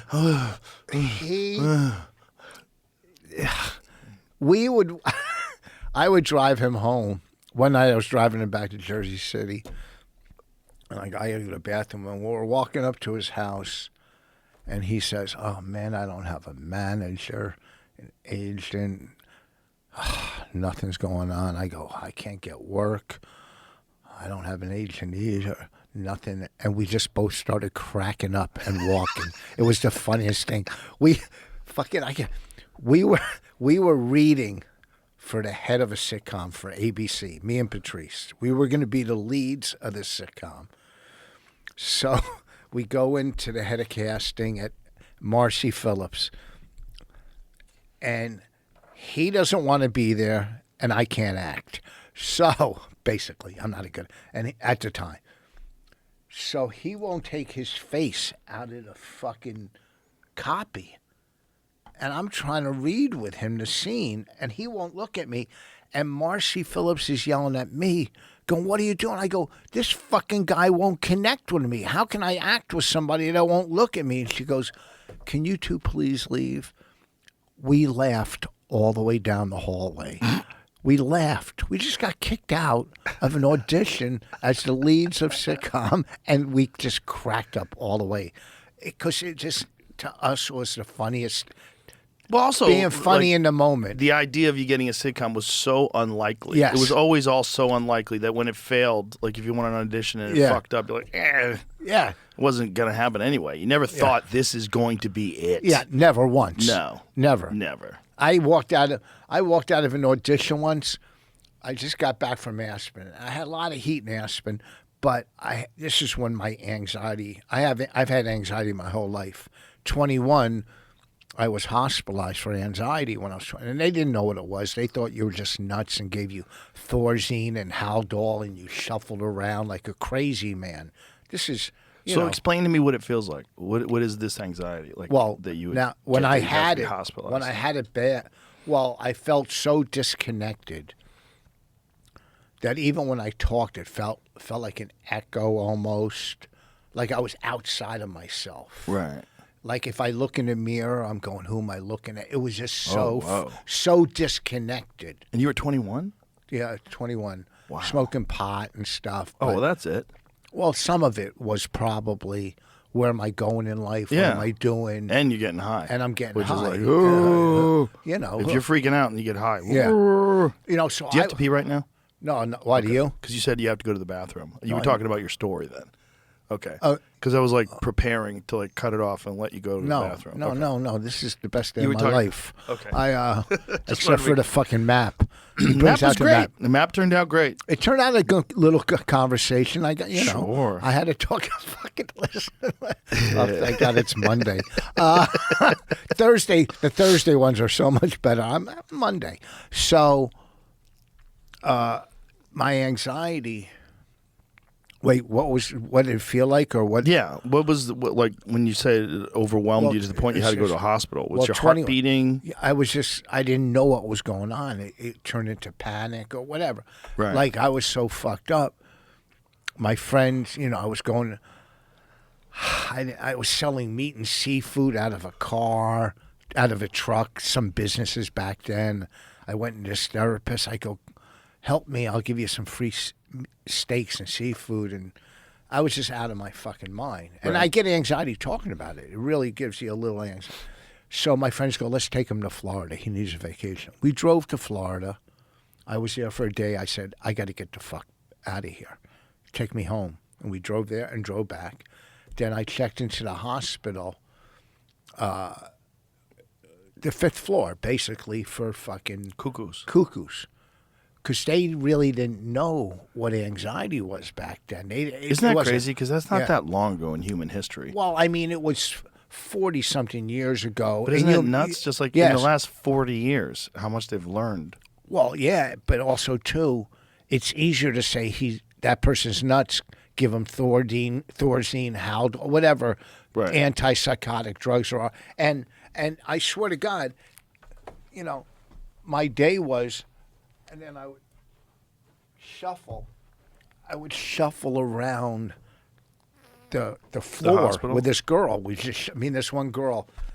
We shuffled. My friends came up to see me, and I'm like, I can't see you today. We're going for a walk.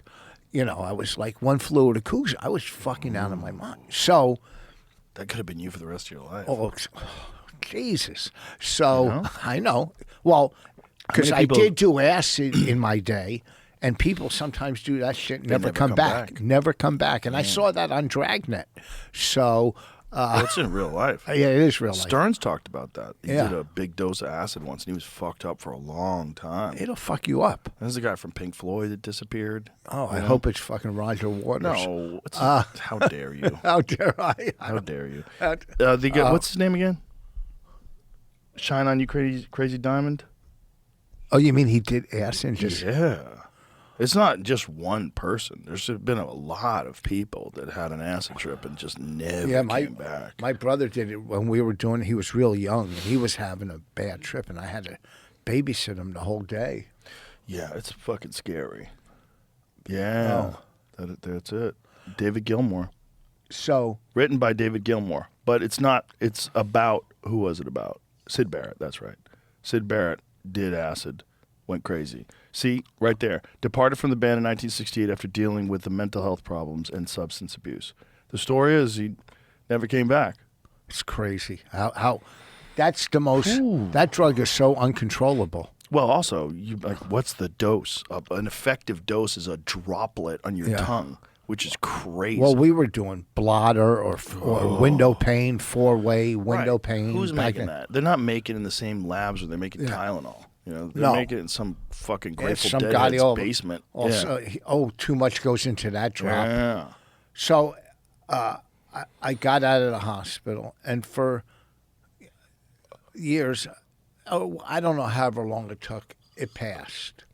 Mm-hmm. Life started getting better, whatever. Okay. Then, and I would get anxiety, it would come and go.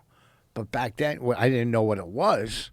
It turned into panic. And so then when I was 40, I would watch my kids.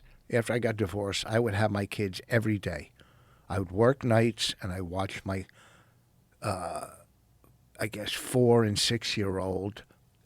My wife would either drop them off, or I would pick them up, then drop them off. I would have them in the days. My day was my kids, whatever. Go to the park, do this, do that, just watch my kid. Mm-hmm. So then they went off to school full time, nursery, first grade.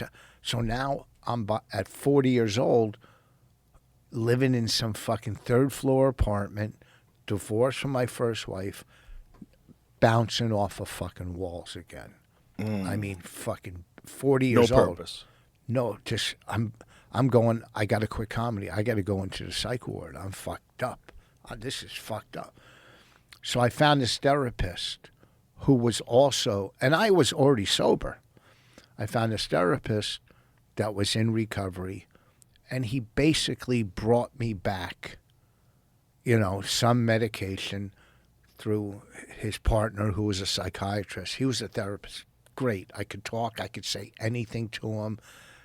whatever, and then it just got better. And then I realized and worked knowing whatever anxiety I feel, it'll pass. Nothing lasts forever. It'll pass. Like I had a little anxiety for the last week thinking about this. I go, what, Really? A little bit and we're friends and I've done podcasts and what Bonnie goes, shut up and be funny, be whatever. A million things went through my fucking head. Because, shit, you've had fucking Trump on, Elon, you know what I mean? And that's my low self-esteem because, of course, I should be doing everything in my mind. Do you see what I'm saying? Does that make sense? But even when I did Tough Crowd, I was on 30 times. Every episode, I had anxiety till it started. Every special or everything I've ever done, anxiety for the first second. I walk out, boom, gone. All right? It's just... Well, that's because you care. What you're calling anxiety is just nerves. Yeah. Whenever if you're doing something that's difficult or something that's important to you, you're going to have nerves. That's normal. It's healthy. That shows you're challenging yourself, which is one of the most important things you can do in life to stay vibrant. Yeah, you have to challenge yourself. When I did when we roasted Trump, this was a Friars roast, right? It's when they broke away from Comedy Central, right? They broke away. So it's at the Hilton in New York, 2,000 people. Anybody that meant anything in New York, from club owners, agents, managers, celebrities, they were all there. So the first act goes up, this guy, Stewie Stone, old-time Catskill comic. He kills like no one I've ever seen kill on a roast. Fuck you, Trump. Fuck your casinos. Fuck you. Fuck them. Just fucking slaughtered, right? And I'm sitting on the dais. I'm sitting next to Isaac Hayes. Opie and Anthony are there. My father, his wife, Bonnie, before I married her. And I go, I'm going to end my career. I go, I'm going to end my career here. Okay. Then Susie Essman goes up. Slaughters. I guess Amorose wrote her some funny jokes, and she's great at roasts. And I was ready to sneak off just leave.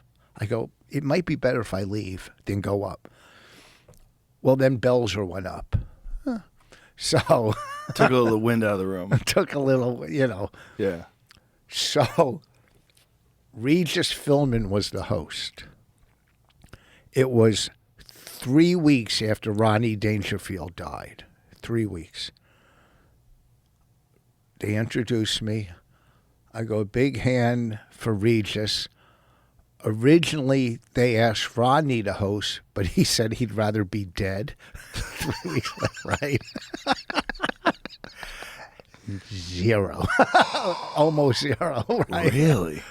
Right. But I got him. I go, don't fuck with me. I'll bring Belzer back. Right. And then Al Sharpton was sitting on the dais. I can't believe I said this, but back then it was okay. He wasn't roasting, but he was on the dais. And it's when he was running for president. And I said, the only way you'll get on the White House property is with a lantern in your hand. I said to him, so fuck him. I didn't care. And then I got him back. 3 of the jokes that I said were the ones that were printed in the newspapers. The one I did, I go, Trump, the reason Trump puts his names on his buildings is so the banks know which ones to take back. And that was 20 years ago. But it was the most terrifying moment. One that, next to doing Def Jam as the first white guy, was one of the most terrifying moments in my, I'm going to end my career. But Def Jam, Def Jam was on for 5 years. The #1 show on HBO. I go, okay, we're going to use a white guy. It's me. Right? So now I got white comics. You better be funny. I have black. White comics are saying that to you? Like, yeah, you got to represent us? Yeah. Really? Yeah. There was, Which ones? I want to know who they are. 20 years ago. The white comics that were doing black rooms back then. Oh, I see. You know what I mean? Then there was black comics mad that I'm doing it and they're not. You know what I mean? So they're taping in New York every 5 nights. This is funny, 5 nights. Was that when And- they were filming in Harlem? It could have been, I don't know. It was in New York 5 nights at some theater. Okay. And it was the year, I did it the 5th year when they had a different guest host every night. Like Martin Lawrence wasn't one night, one show Chris Rock, Chappelle, Jamie Foxx, and Steve, what's his Harvey. name? Harvey was my host. You know, so I'm going every night. I mean, I went one night, and it was this is so funny. Like, Guy Torrey would come out and do the warm-up, and he would say, listen, this is not the Apollo. There's no fucking booing here. This is HBO. We don't boo, right? This is a whole nother level. We don't want to hear any booing. So this comic comes out. He walks out, and with a black audience, if you're wearing the wrong sneakers, you're in trouble. Believe me, I used to do a lot of these. You know, he comes out in like Reeboks. He's wearing an all-gold suit. And his first joke in New York is, I just want to say I'm not from New York. I'm from Canada, right? Oh, no. He's bombing so bad. And when a black audience can't boo you, all you heard in the room was,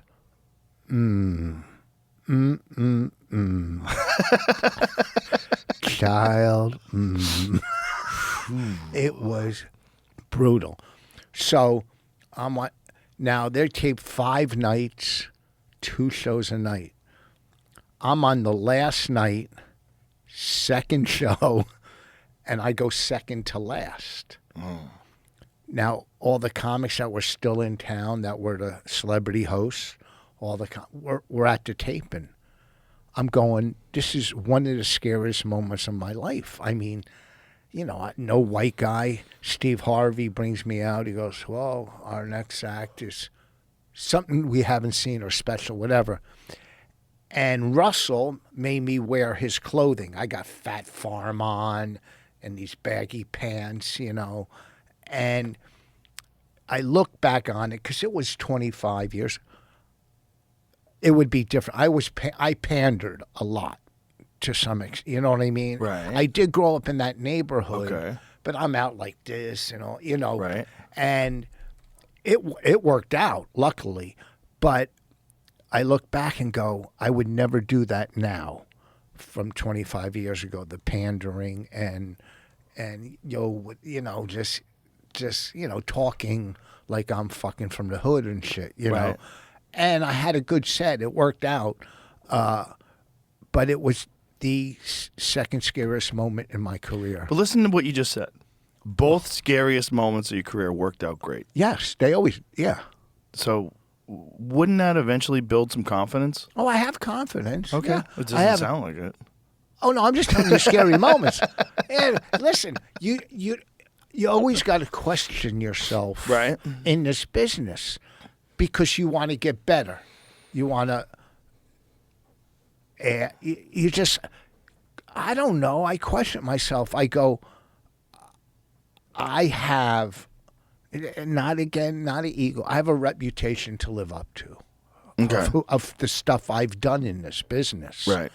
So I come out and people are going, look, Bobby and Keith, we were at the Cellar one night. I go, I got a spot at the Underground. They go, we're going to come over and watch you bomb. That sounds like Keith. Keith and Bobby, right? So Nikki Glazer's on, killing. Not the cleanest, but funny. I don't give a fuck what somebody does. She's funny, and she was killing. So I went on, and my first 2 jokes, they killed. And I go, see, Bobby, see, Keith, I can follow anybody, right? Right. Well, then I didn't know this. They went into the back corners of the room, and after every joke, they would go, oh. And they had the whole audience turn on me going, what's going on? I would say a joke that might have been a little edgier, and they would go, oh, real loud. And so the whole audience is going, what's this guy doing up there? They're groaning him. One table goes, what's going on here? And I'm fucking bombing now because these two fucking jamokes are in the back of the room going, oh my God. It's so fucking funny, Bobby and Keith. Well, that was the culture. The culture of comedy goes was like constant busting balls. Constant busting balls. Somebody would go on stage and we would all go downstairs and sit in like the front row and watch. There's nothing worse you could do for a comic than your friends sit in the front row and stare at you. You're like, what are you doing, man? When Kevin Hart was leaving New York to go to fucking L.A., he threw himself a little go-away fucking show at Boston Comedy Club. You remember Boston Comedy Club, right? Sure. So he's on stage pontificating, doing whatever. And I don't know why, but me, Keith, and Patrice were in the back of the room. And there was like 10 phone books back there. And he's up, and we started throwing phone books at him. Phone books? Yeah, they were just in the club from, I guess they were delivered there, all these phone, and we're throwing phone books at Kevin Hart. And he says, on interviews, he goes, I knew I was accepted when they were throwing phone books at me. I knew I was part of the crew, but we were just heaving phone books at him like fucking three assholes in the back of the room, and we would just, it was just fun. It was probably the most fun I've had in comedy when we would just stand out, me, Patrice, Keith, and Norton, till 3 and 4 in the morning in front of Boston, just trashing each other, just and talking laughing. shit. Yeah, just you can't replicate that. It can't happen again. It was just so funny. Keith is, he's fun if you see him around, or Norton or Bobby. But it was so much fun. I heard Keith is killing it now, even with his strokes. His special, we were at the tape, and the fact that he didn't win an Emmy, it was so fucking good. His special, he painted a picture when he was talking. You could see everything he was saying. Him in the hospital, him with a stroke. It was so good. I walked out of there going, this is the best thing I've ever seen. It was so good. Wow. He was so good, I don't know why he didn't. It's who gives a fuck about the Emmys? Yeah. You're fuck right. off. Everybody knows how good it was. All those fucking award shows for art to me are some of the most ridiculous things. Yeah, right. Really? How many fucking albums? Oh, I don't even want to say her name, but they don't know. They don't know funny. It doesn't matter. You're right. It doesn't. It's just an industry way that they can celebrate each other, and then they put on a show, and the show generates money, and they make a bunch of money from the show, and then it becomes a thing they hold over your head. Maybe you can win a Grammy. Maybe you can win an Emmy. Maybe you can win a this. Yeah. You got to be a part of the club. Like, look what happened to Chris. He wanted to be a part of that group, doing the Oscars, and he gets smacked by Will Smith. They don't arrest him, and then 10 minutes later, or whatever it was, Will Smith's on stage receiving the Academy Award, and they give him a standing ovation. Though it's fucking insanity. That is Hollywood. That shows you what these people are. To want their love and their respect is pointless. It's so true. They don't even know what they like. They like what everybody tells them to like. They don't understand what they're support. It's just a bunch of people wanting to be a part of the group that's the in-group. Like, what do we have to do? What do I have to say? What do I have to agree with? That's all it is. Years ago, and it's true, if that was Chappelle, he wouldn't have smacked Chappelle because Chappelle's a little bigger. I don't know. The whole thing was crazy. That poor guy. Yes. One move. He does one move. Now everybody remembers nothing but that forever. But what? Fuck I Am Legend. Fuck Ali. Yeah. All those different things he did that were awesome. Nobody cares anymore. He's like, that's the guy that smacked Chris. Every day he's got to wake up in the morning and go, fuck. That one thing. Fuck. The If he hadn't done that, if he just ate it, and by the way, not even bad jokes. Like Nothing. G.I. Jane, like that's the most fucking, that was a powerful movie. It was a great movie Yeah. about a strong woman. Like it's not even really an insult. It was just silly to smack a guy like that. And then that's your thing forever. People are going to remember that. Yeah. Crazy. Yeah. Crazy What? blunders, you know? And that probably comes from not having anxiety, by the way. That comes from having too much confidence. Confidence, too much. Too much. Yeah. Too much of a belief in yourself. Too much of a belief. Ego. Yes. In your own importance. That you can interrupt this entire enormous award show, the biggest Yes. award show in the industry. That you're set up to receive a fucking Academy Award in about an hour or whatever it was. You're going to go up there and smack a guy on TV? Why would you do that? Because he doesn't have that anxiety. So your anxiety shields you from doing Some something stupid like that. shit. Yeah, the fear and the insecurity sometimes is good. Sometimes it's good for you. The lack of insecurity could be the worst thing. If you're too cocky, Yeah. they say be humble. Be Yeah. humble, and I thought Chris handled it as well as he. What's What he can gonna he do? What can he do? other than Yeah. run off the stage? Yeah, Which he probably should have just walked off after he goes- got smacked. because Try to keep he's going. I worked with him on both Oscars he hosted, and he is the nicest guy on the planet. If you're I don't know, just from working with him, Yeah, he's a very nice guy. He's a nice guy, and He's harmless. Like, He's- you can't yes. smack a harmless person.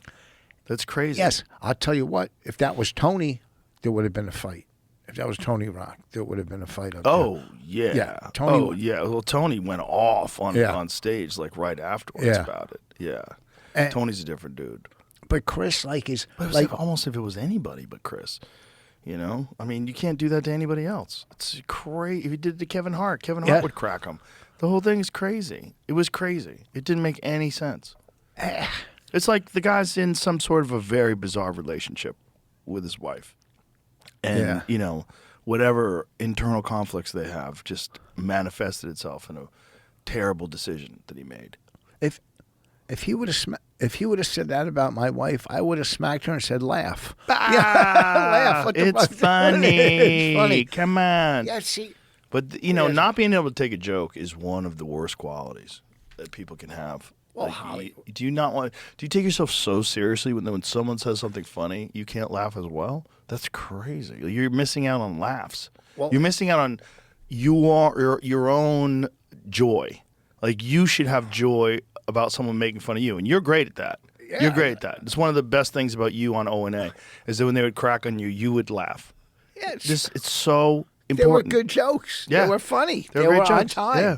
And if I was at times lucky enough to come back with something, then I would. If not, then I sucked it. The last time I did Kill Tony a couple weeks ago, and I told a joke, and Tony goes, "That's the oldest joke in history." And I go, "Yeah, I wrote it." Right?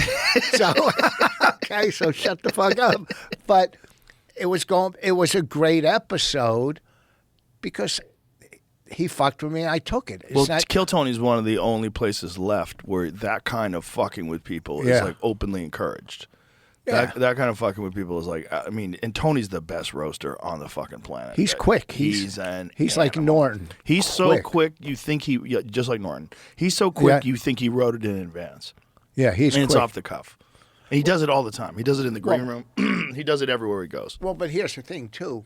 He's done that show for, 10 years or more? Yes. He's built that muscle in his head where, Yep. boom, Yep. quick.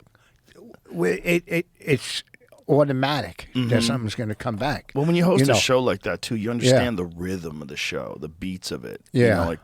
And he's so good at letting other people shine. That's what Yeah. he's really good at. He wants you to do well. He doesn't feel upstaged if Shane comes on as Yeah. Trump or when Kyle did RFK Jr. and he also did Elon Musk. And then Who, Kyle Dunnigan? yes. Yeah, he's so good. Fucking brilliant. so That good. guy is fucking brilliant. so good. He's so funny. He is so fucking funny. Yeah. And then he had Adam Ray, who did Dr. Phil, which was fucking amazing, and Biden. It's crazy. I did Show's so good. Kill Tony twice with Adam Ray, and he's fun to be with. One, they love him. Yeah. They love him. But he laughs and gives you your due, too. Like, Yeah. I've done radio with Gervais. Gervais is a big laugher. If you say something funny, Yes. he'll laugh and crack up. You know what I mean? And you got to have that. Even it's just if it's funny, you know, they don't get jealous or get mad and go, "I'm going to outdo that." They laugh. And Well, the people yeah. that do suck. No one who does that is any good. What's that? No one who does that is any good. No, No. one who's like, oh, I gotta do better than him. Yeah, it's stupid. You're missing out on the whole thing. Like that's not what we're doing. It's a show. It's Exactly. a show. It's whatever. Hey, I gotta piss. Let's come back. We'll come right back. So, I heard You heard? the stem cell. I can't do stuff for a couple of weeks. You can do things. Golf Yeah, for sure. with a stem cell. Yes, of course. If it gets shot into me Wednesday, what's tomorrow? Tuesday. Yes. I could play golf Thursday. Yes. What about Definitely. the BPC? Yes. Oh, really? Yeah. Yeah. You just can't lift heavy weights. Oh, for I'm a not going to while. lift heavy weights. That's all it is. I Just s- don't tear it apart while it's building back up. That's But the whole so- idea. Don't aggravate it while you. Does that hurt when you do that? No, Then don't worry about it. Not You'll be really. fine. a No. little. No. Well, you should be doing rehabilitation. You should have already. I'm looking at your shoulders right now. They look like they fall apart on their own. You gotta exercise. If you're having injuries with your shoulders and the Yeah. muscles around them, and people are telling you to strengthen them, you should listen to those people. They're right. Well, no. I went to physical therapy for my Right. back, and it's working. What I So why wouldn't you do it for your shoulder? Because I was waiting to do this shit first. That to would see. help. All of it would help. Oh. The more muscle was- that you have around your shoulder, the better it is. It was for only sure. 2 or 3 weeks ago he said, go to physical therapy. I go, well, he wanted to cut my shoulder. I said, I'm not cutting it. I'm going to try Mm-hmm. the BPC and the stem cell. So, You can definitely heal soft tissue injuries without surgery. The real Yeah. issue is when tendons are separated and they need to be re-put back in place and reconnected. That's the real issue. With well, a lot of people tore rotator cuffs. Oh, yeah. Tear rotator cuff. Yeah, I had a torn rotator cuff. I think I did it. I was doing upright rows Mm-hmm. with 50-pound kettlebells, and I think that was too heavy or too much. So you got a trainer, Rich. Huh? Get a trainer. I'm doing all right. I mean, I know Get how someone- to work out. No, but obviously you need some help. Nothing wrong with a little bit of help. Listen. Fuck. Look, do you want to get better or not? Yes. Okay, You get mean a for my professional. shoulder? You're Yeah. saying get a trainer for my shoulder or for your my shoulder, whole? for everything, for all of it. So someone show you how to do it right, so you're not hurting yourself. Well, I think I'm doing triceps and biceps right. I know I am. I'm doing Let me lats see. right. Show me the guns. Well, they're not. Then how do you think you're doing them right? They're not bad. That's ridiculous. What, small? It's tiny. Oh, listen, It's there. I mean, I can see it. it's hard. Is it? My chest is nice. You want me to do my chest? You want to see my chest? No, I'm good. I'll take my chest out. No. It's- There's no reason. My to do lats and traps are good. that. Okay. Look, for almost 68, I think I look better than most people I went to school with. That's good. I think. Look, I work out all the time, but I maintain. Okay.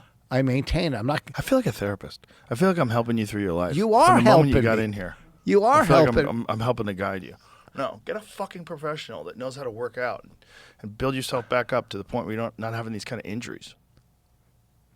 Yeah, and rehabilitate it like correctly. Like when they tell you to do physical therapy in your shoulder, fucking do it. I'm gonna do it. I want Then this. you fucking- waited 3 weeks. You're 68. You only have a few years left. Listen, Fix so it. then what the fuck? Come if I on. only have a few years, so Well, do it. No. You want a few years left in fucking working order. fucking listen, Bonnie. I mean, You should So- listen to Bonnie. you're should right. listen to I'm gonna fucking try. Do you think I'm never gonna get my arms bigger than that? That's ridiculous. Of course you could. At 68, you think you 100%. get your arms bigger? Yeah, 100%. Yeah. The reason why your arms exist at all is because your tissue is regenerating. Your tissue is you're healing and you're getting better. Yeah. You 100% can get stronger. 100%. No ifs, ands, or buts about it. You would get stronger. I have nice lats and You nice could be chest. 87 Yeah. and still get stronger. As long as you're alive, you can get stronger. Because if your heart beats, if your hormones work, if you can move around, that means your body can repair itself. Well, I won't do. What is it that gets you hard? Viagra, No, Cialis. no, not the drug that makes you Testosterone? Yeah, testosterone. What's it called? Testosterone. You won't do that? Well, because it makes it leads to prostate cancer. No, it doesn't. That's what my doctor told me. Your doctor's wrong. He died. It's incorrectly. Your doctor's an idiot. He's He dead. died 2 years He's ago. a dead idiot. He died 2 years. No, he What doesn't know hope do I he have? doesn't know the real studies. Like, there's a guy named Brigham Bueller who runs Ways to Well who could explain the flaws in that study that showed that it gave people prostate cancer.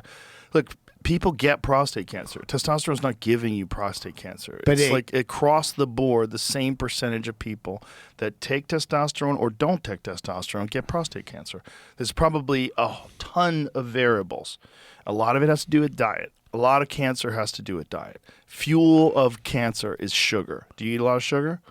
I stopped for a year. I'm back. I'm going to Yeah. get back on. Listen, I eat pretty fucking good. For the last month and a half, Mm-hmm. I haven't. For the last for a year. Yeah, there's environmental factors, there's genetic factors, You know, there's a it's- lot of different things. But, if you want to take care of yourself, testosterone will actually make your body heal better. You'll feel better, you'll have more energy, your immune system will function better, everything will work better. You should have your hormones balanced. Like, we live in a time where you can get a full blood panel and find out where your nutrient levels are. And if you do it with a good doctor, what they'll do is they'll adjust your diet and your nutrients first and then see, like, in a couple months what your levels are then, and then find out how much are you sleeping. Are you sleeping right? Bad. Okay, well, there's a problem there because then your body's not recovering.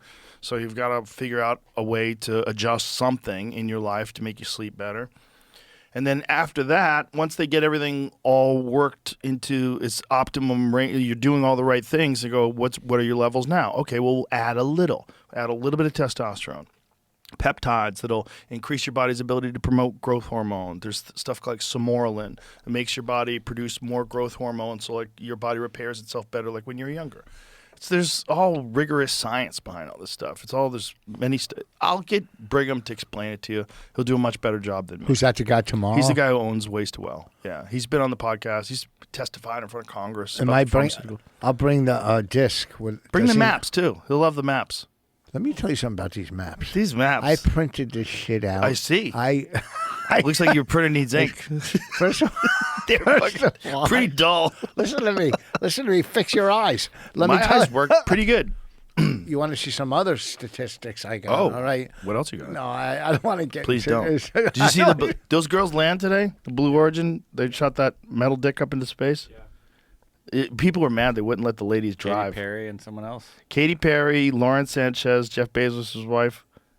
If that thing blew up and if just Jeff Bezos' wife blew up with it, I'd be like, "Ugh." Twitter thinks that the capsule is too clean. They don't think it was real. Obviously. Of course, Twitter doesn't think space is real. There's a whole community out there. # space is fake. Yeah. There's really retarded people that think the Earth is flat and that there's a firmament. Look at that. Yeah. They think birds aren't real. Did they land? Is it over? Yeah. They did it? Yep. Yay. How'd they land? In the ocean? Not in the desert. How How long do did they they land? go for? Parachutes. They land with parachutes? Yeah, I'll so find the out. thing lands with a parachute? I'll show you video. Hold on. Oh, yeah, let me see. I want to see the video. Oh, that's them in the Yeah. middle of the desert? Hold on Wow. 1 second. No, it doesn't. It looks different than that. That has to be crazy. Would you do that, Rich? Would you go What? to space? Probably not. I You don't think even. you think you'd get anxiety if you I went to don't space? even like Ferris wheels. Well, those two things are very different. Is that it? You know what? Let's see the landing. Oh, Of course, people get their stuff in there. how long did they go for? Very soft landing. Look at this. Here it is. Imagine from space, and the only thing we got to land you is a parachute. Like one of the oldest technologies. Wow. You can hear them in there Blue Origin. screaming. Wow. How long? How long were they up there? I don't know. Not Isn't it long. funny that they screamed? Do you think the men would scream like that? Would you and I scream like that if we landed? Well, I don't know about you, but I know me. Look at that one. No. Look at that. Go back. The one below it.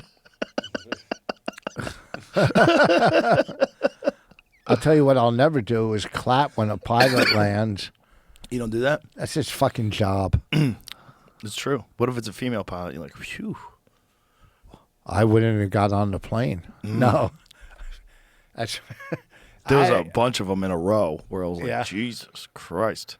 The Man- Delta one in Canada where it flipped upside down. Yeah, can you imagine? The lady just started landing planes recently. Like, yeah, take that one out in the icy runway. Here's 30,000. No, I'll wait for the lawsuit. Blue Origin declined to say how much the flight cost or who paid for it. The trip came 2 months before Sanchez and Bezos to marry in Venice. Oh, they're going to marry in Venice in 2 months. Oh, they haven't married yet. Oh, okay. I thought they'd already married. That's hilarious. They're going to do it in Venice. Oh, how beautiful and romantic. Wow. Yeah, quit. You can't tell people how much it costs because then there's going to be retards like that money could have housed so many houseless, so many unhoused could have benefited. How many poor people? There's like these fucking retards like if Elon Musk gave $1 million to everyone on Earth, he'd have money left over. There's all these mathematicians out there that are fucking constantly want to comment on other people's money. And how convenient. And those people would fuck up that money too. Yeah. It would, you know, It's all the rich people are the problem. Not me. I'm rich, but I'm not as rich as the richest people. So everybody richer than me is a problem. fucking house Jew. All these people. All these fucking people. He's the Yes, worst. I own 3 homes, but I'm a United States senator. And I'm worth millions and billions of dollars, but everyone richer than me is the problem. It's the rich people, not the regular rich. Oh, that tour. There's so many. Him and AOC. Wondering, tax the rich. Remember she had that fucking dress she wore? Tax the rich. How about Yes. fuck off? What are you going to do with the taxes? That's the problem. When Doge is uncovering $250 million that was spent on animal transgender studies where you're fucking chopping the dicks of mice and turning them into pussies. Fuck off. Fuck off with your tax the rich. How about you fix the world without taxing the shit out of everybody? How about Get rid of it. there's other ways. I can't even tell you what I sent the other day to the IRS. It's just fucking, and I'm, just a regular fucking, so much money. I'm like, Well, they were what the complaining fuck? about Elon. Elon doesn't pay taxes. Elon paid more taxes last year than any human being that has ever walked the face of this nation. That's a fact. So shut the fuck up. It's like it's never enough. Well, and people that don't have always look at people that do have like, what you could do with that money. Well, you could do with your money, you fuckhead. 1% in the world, do you know what it is? If you're a 1%er in the world, What? you know what it is? $34,000 a year. No. Yes.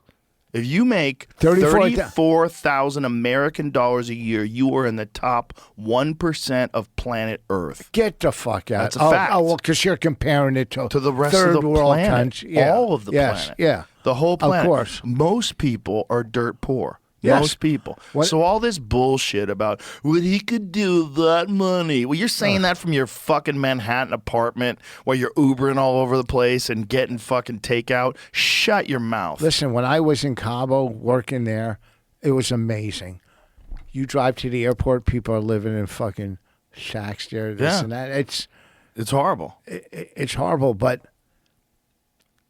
look, and this sounds narcissistic. I came from a major drug addict, and I turned my life around. It's all, you got to find a way to do what you can for yourself. I don't give a fuck where you are. I grew up with dudes from heroin addicts to people with 5 kids at fucking 22 or whatever.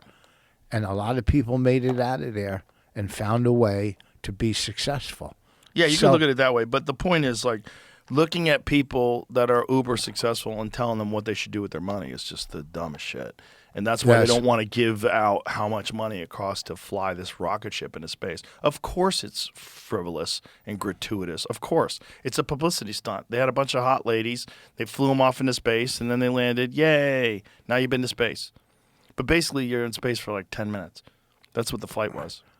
It probably cost $1 billion to fly people into space for 10 minutes. Wow. Do you know how many fucking clubs you could have bought me? Yeah. How many golf clubs? How many golf clubs? That's your thing, right? You're just a fucking inveterate golfer, right? I love golf. Yeah. It's you and fun. Jamie. Jamie should show you his setup back there. Yeah. He's got a driving computer with a big screen. I have. I was hitting in this morning into the screen. You bring a screen with you? Just went at the hotel. Really? Yeah. Oh, that's At the- amazing. yeah, to Thompson. I went down, worked out Shouldn't twice. tell people where you're staying. No, I'm not staying there. I walked over there Oh, and used their screen. really? Yeah. No shit. Yeah, I brought my clubs. Yeah, and plus this isn't live. You and Jamie should fucking have a little driving contest. I think Played before. Played with him and Tony before. we played Yeah, together. yeah. A couple Oh. years ago, like 2 years ago, maybe. Oh, with me, you, and Tony, right? Yep. Oh, You won? yeah. How good do you play? How good is he, Jamie? I don't recall. I mean, I'm not good either, so it probably. I shoot anywhere from 82 to I want to break a club. I don't know what any of those numbers are. 82 is pretty good sometimes. I've shot in the 70s. How is it, but Jamie? now Pretty good? Yeah, very good. Pretty good. I shot. I It's for played. 18 holes, but Yeah. When I was a kid, the guys who golfed all the time were the guys who weren't paying as much attention to their career. I remember thinking, like, a lot of these guys are kind of stagnant because they're golfing all day. Yeah. They were in Boston. Those guys would golf all fucking day long, get hammered. That you come grew to the up club. with? No, guys Oh. that I started out with. Oh. The golfers all wound up spending so much time playing golf. I thought it was like, wow, that's a big distraction. You should have some activities, but golf is like how many hours? 4.5. That's a lot of hours. It's a lot of hours, but also too, it makes you disconnect from all the bullshit that's going on That's the in good life. part. You know, Yeah. you don't have to deal with whatever. You know. Do you golf with comics too? So you get to Oh talk yeah, some shit? I think I'm going to golf if I can after I get these shots Thursday with Aaron Berg. I think I'm going to golf. Yeah, with you him. definitely can. You could golf on Thursday for sure. It's golfing is not going to fuck it up. It'll be sore for a day or two after you get the injections, Yeah. but you'll be fine. We got to clean you up, Rich Foss. Clean up your life. Thank you. We're gonna do it. You check in with me. I'll tell you what to do. Look. I'll show you my chest. Don't do it. I'll show you a picture. I don't care. So you're saying from here on? Yeah. You're not saying What are you gonna impress me with your chest? That's crazy. no. Well, you say I got small arms. I got to say, well, I got you're a nice telling me they're chase. big. I and never I'm telling- once said you my said they're arms. good. Your triceps and your biceps are good. That's crazy. Oh, listen, let me explain something to you, okay? Fucking waffle neck. Waffle neck. I call- Is that bad? No, I call my kids that. What does waffle I neck don't know. mean? It's just, I call them chicken head. Okay, you're right. They're not big, but they're hard. Okay. And they're not flabby under Yeah, here. yeah, yeah, you're not okay, falling apart. I'm not some flabby. Yeah, congratulations. What the fuck? What? You want credit for being okay? Yeah, yeah. That's crazy. No, I- Whatever happened to Mr. Pull yourself up by your bootstraps, get your shit together? What about all that talk? That's hey. You're barely doing anything. You're okay. I work out 6 days a week. I lift. Do you? Yes, I have a nice gym in my basement. Do you think if I worked out with you, I'd be impressed at the effort that you put forward? Not in the least. Not in the least. I could what I'm do. saying. Stop it. I do 500 crunches. That's amazing. I do 0. I don't do any crunches. What do you do? Sit-ups? Yeah, I do a lot of different stuff for abs. Yeah. Do you do planks? No, I think Yeah. planks are nonsense. So do I. They're uncomfortable. It's hard to do. Don't get me wrong, but I think in terms of an exercise for your core, it's kind of nonsense. I think you should do things. First of all, you should almost always do things that have a range of motion. Like when I like to do things that make my body work as a unit. So all the ab exercises that I do a lot of different things for abs. I do reverse squats. You know what those are? You put strap your ankles to a cable machine. You lay on your back and you pull towards you. Oh, I know. I do those. Well, I got one of those machines where I put my knees in it and I pull up to get the bottom. Okay. Yeah, that's good. Do you Those know are what good. I'm saying? Sure, yeah. Those are good. Anything where you work your whole core. And then Yeah. you got to also do the opposite side, back extensions. You Yeah, showed me I that do back that. extension. I do it on that thing I machine showed you. Were you. showing me, yeah. I'll do back because, and I got to lose another 10 pounds again. I gained it back, but it comes and go. And because I have lower disc problems, and I'm getting sciatica. So whenever I lose weight, I'm in much better shape. Yeah, I could tell 'Cause- by when you got on that stretching machine, the Dex thing, Yeah. your body doesn't go all the way down. It's Oh. tight. Your lower Well, back is very tight. Oh, I'll go in there right now and go all the way down. I was just doing it just to. No, I'm saying there's Yes. tension. Yeah, you of see how my course. body hinges? Yeah. My body just hinges. It just goes down there. There's no Yeah. tension. Yours is like, you stop like right there. Well- You probably could go all the way down, but your body doesn't want to. The point is there's Yeah. tension in your lower back. Well, I've never used that machine too. It was my first time. Stop with excuses. Do you stretch? No. you On don't. stage, if they need me to do an extra 20, they go stretch. I've done it 2 hours. If D.L. Hughley and I'm middling and he's coming 4 hours late, because back in the day I was working the Carolines and I was opening for D.L. And, I'm doing all my good stuff up front. Oh, no. It's all, And then all you have to urban, stretch. And they go stretch. I'm going, what am I going to do now? Right? He wasn't there yet? No, he wasn't. Oh, that's the Comes worst feeling in the world. when Walking in with you his did all your best material and they're telling you to stretch, like, I don't have it. And you're just scouring your brain. You're scouring your brain. Well, luckily for you, you could work the crowd. Yeah. So now what was the question? Do I stretch? Yeah. Yeah, I do for my back. I have this I lie down Yeah. and I pull Okay. this back like that. Okay. That's good for my lower back. Do you know Sure. what that is? Do I know what it is? Do you know what I'm talking about? Yeah. I know what you're That's for doing. my yeah. lower back, Yeah, and I yeah. do You're that. just crossing your legs and leaning forward. Yeah. And I pull it back. Right. And okay. then when I'm doing sit-up crunches, I'll do it either on that machine or I'll pull my legs this way too. So I'm getting my lower. How much All right. watching you move? I'm like, oh my What's God. that? First of all, I know the crew you have come in here, a lot of them, none of them work out at all. All right. A lot of them do. Who doesn't work out at all? Name one. No, I don't want Name a guy. Ari. Shane? Ari. Ari doesn't work out at all. Okay, there's one. That's true. Mark Ari doesn't. Norman. I don't know if Norman works out. Look at Does him. Mark Norman definitely works out. Oh, he does? runs a He lot. runs. He can do a Yeah. lot of pull-ups and sit-ups. He- From audiences. You know what I like talking to Mark? He loves comedy. Oh, he loves and it. he knows the history Comedy. of it. But he knows the history of it. Like like you'll talk to comics now and go, "Oh, Steve Landesberg was funny," or just who was that? Or Look at him. Come on, man. Of course he oh works out. shit, he's ripped. He's ripped. I don't like How that. dare you? That Now you feel fucking, bad. Now I feel That hurt. bad. You feel bad, It right? hurts me to Hurts see you. that. Yeah. Are you You're talking kidding shit, me? and he looks great. Oh fuck! You're talking shit. He looks like a male model. But Show me guess that what, again, Jamie. He's not holding up a newspaper. We don't know when that was shot. Who cares when it was shot? You never looked like that. Yes, Show me that again. Oh yeah. What are you gonna do? You take your clothes off? No, I'm gonna Look at take this. a picture. Look at he looks fucking good there. Yeah, he does. He looks good. So does his wife. God damn it. Yeah. Look at that right there. He's got boxing gloves on and an iPhone. He's in shape, man. You're incorrect. All right, relax. Feel bad, right? No, I don't. Shane works out. He's here all the time. This is not working out. We work out. Shane works out? Yeah, he comes in, uses the gym. Where did I put We work my, out together. We put your glasses so you can where find did your I abs. put 'em? Where did I put Let me find. All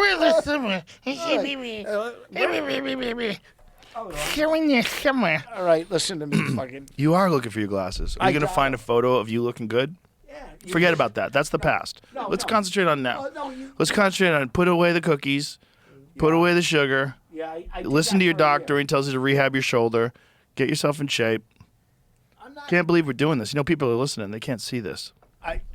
They couldn't see the picture of him either. Yeah, but I mean, this you being on your phone here, looking for a photo of back in the day when you looked reasonable. This was recently. How long ago? What happened? What happened? Oh fuck! Oh Jesus!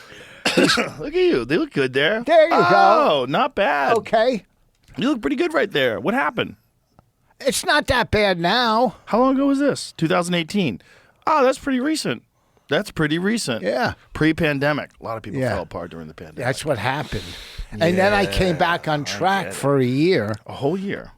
and then it fell since apart again. January, when I 7 was in cookies. Canada, Oh, Canada did you? Canada They got fucked you. me up. Communism. They got you with communism. It was. They made you eat poutines. It was so. Oh, that shit Everybody is eats good. poutine. Oh, it's so good. It's so late night poutine. it's just pure heart attack. Yeah, in they a have plate. different delis in Canada. Like we used to go Yeah. to Montreal. Those they call it smoked meat. Yeah, It's basically like going to Cantor's, right? Or Yeah. going to Katz. I've in been New to a York. couple of those smoked meat. Oh, phenomenal. But I heard, and I don't know if it's true, if you eat too much smoked meat, you can get stomach cancer from all that smoked meat. Who fucking told you that? This guy with stomach cancer. No, not No. true. Smoked meat is not what it is. There is some connection between burnt meat, like the carbon in burnt Yeah. meat, and cancer. I think it's colorectal cancer, but I do not know how robust those studies are. I mean, people have been cooking over fire forever. I don't buy it. There's a lot of bullshit involved in these studies that tell you that this causes cancer, that causes cancer. Here's what 100% causes cancer. Herbicides, pesticides, chemicals, forever chemicals that are in your fucking food. That paper cup that you're drinking out of when you drink hot liquids out of a paper cup. We got to throw those fucking paper cups we have. Have you seen what Paul Saladino did where he dissolved a Starbucks cup and shows you what's really at the base of it? It's basically a condom. See if you can find Paul Saladino's Wait, video. you got all those paper cups? I'll take them. I know. I saw them today. I poured my coffee in this. We're going to get rid of all our paper cups. I'll take them. Paper cups for hot liquids are fucking stupid. Really? Because the lining of those paper cups is plastic. So you're basically pouring hot liquid into plastic, which is the worst. Okay. Like, see, he shows. Oh, So yeah. he's dissolving the paper cup, and that's what's inside of it. So you think you're drinking out of a paper cup, but it's not really paper. It's plastic. There's a plastic lining, and that's the only reason why those coffee cups from Starbucks hold paper. So hot water to plastic. Give me some volume on this. Chemicals, PFAs, anything in that plastic is leaching my wife. into your drink and leaching into your coffee drink. So do not think you're getting a paper cup. You are getting a plastic cup, and you are putting hot water into it. That's a horrible, horrible idea. Look at that. Looks like a condom. What's the solution? Glass jar. Get your coffee in a glass jar or a stainless steel mug. Simple solution. Don't expose hot liquids to plastic like this. Horrible idea for your hormones. Horrible for your body. Send this to somebody you know who drinks hot coffee out of paper cups like this and needs to get them out of glass or stainless steel. You think this is Yeah, there you go. My wife, she won't drink out. She knows all this shit. Good. She's a reader. You should listen to Bonnie. Just I listen try to. to. She meditates. She's really good. She's eats- smart, which is weird. Super the two smart. of you guys together, that it works. It's crazy. It's like you know what I. Here's the deal. What month? What are we at? April April. 15th, 14th, 14th. April 14th. So let's go. April 14th, May, June 30th. I'm back here at the club on my birthday. Okay, so you're gonna look good. I'll look. All right.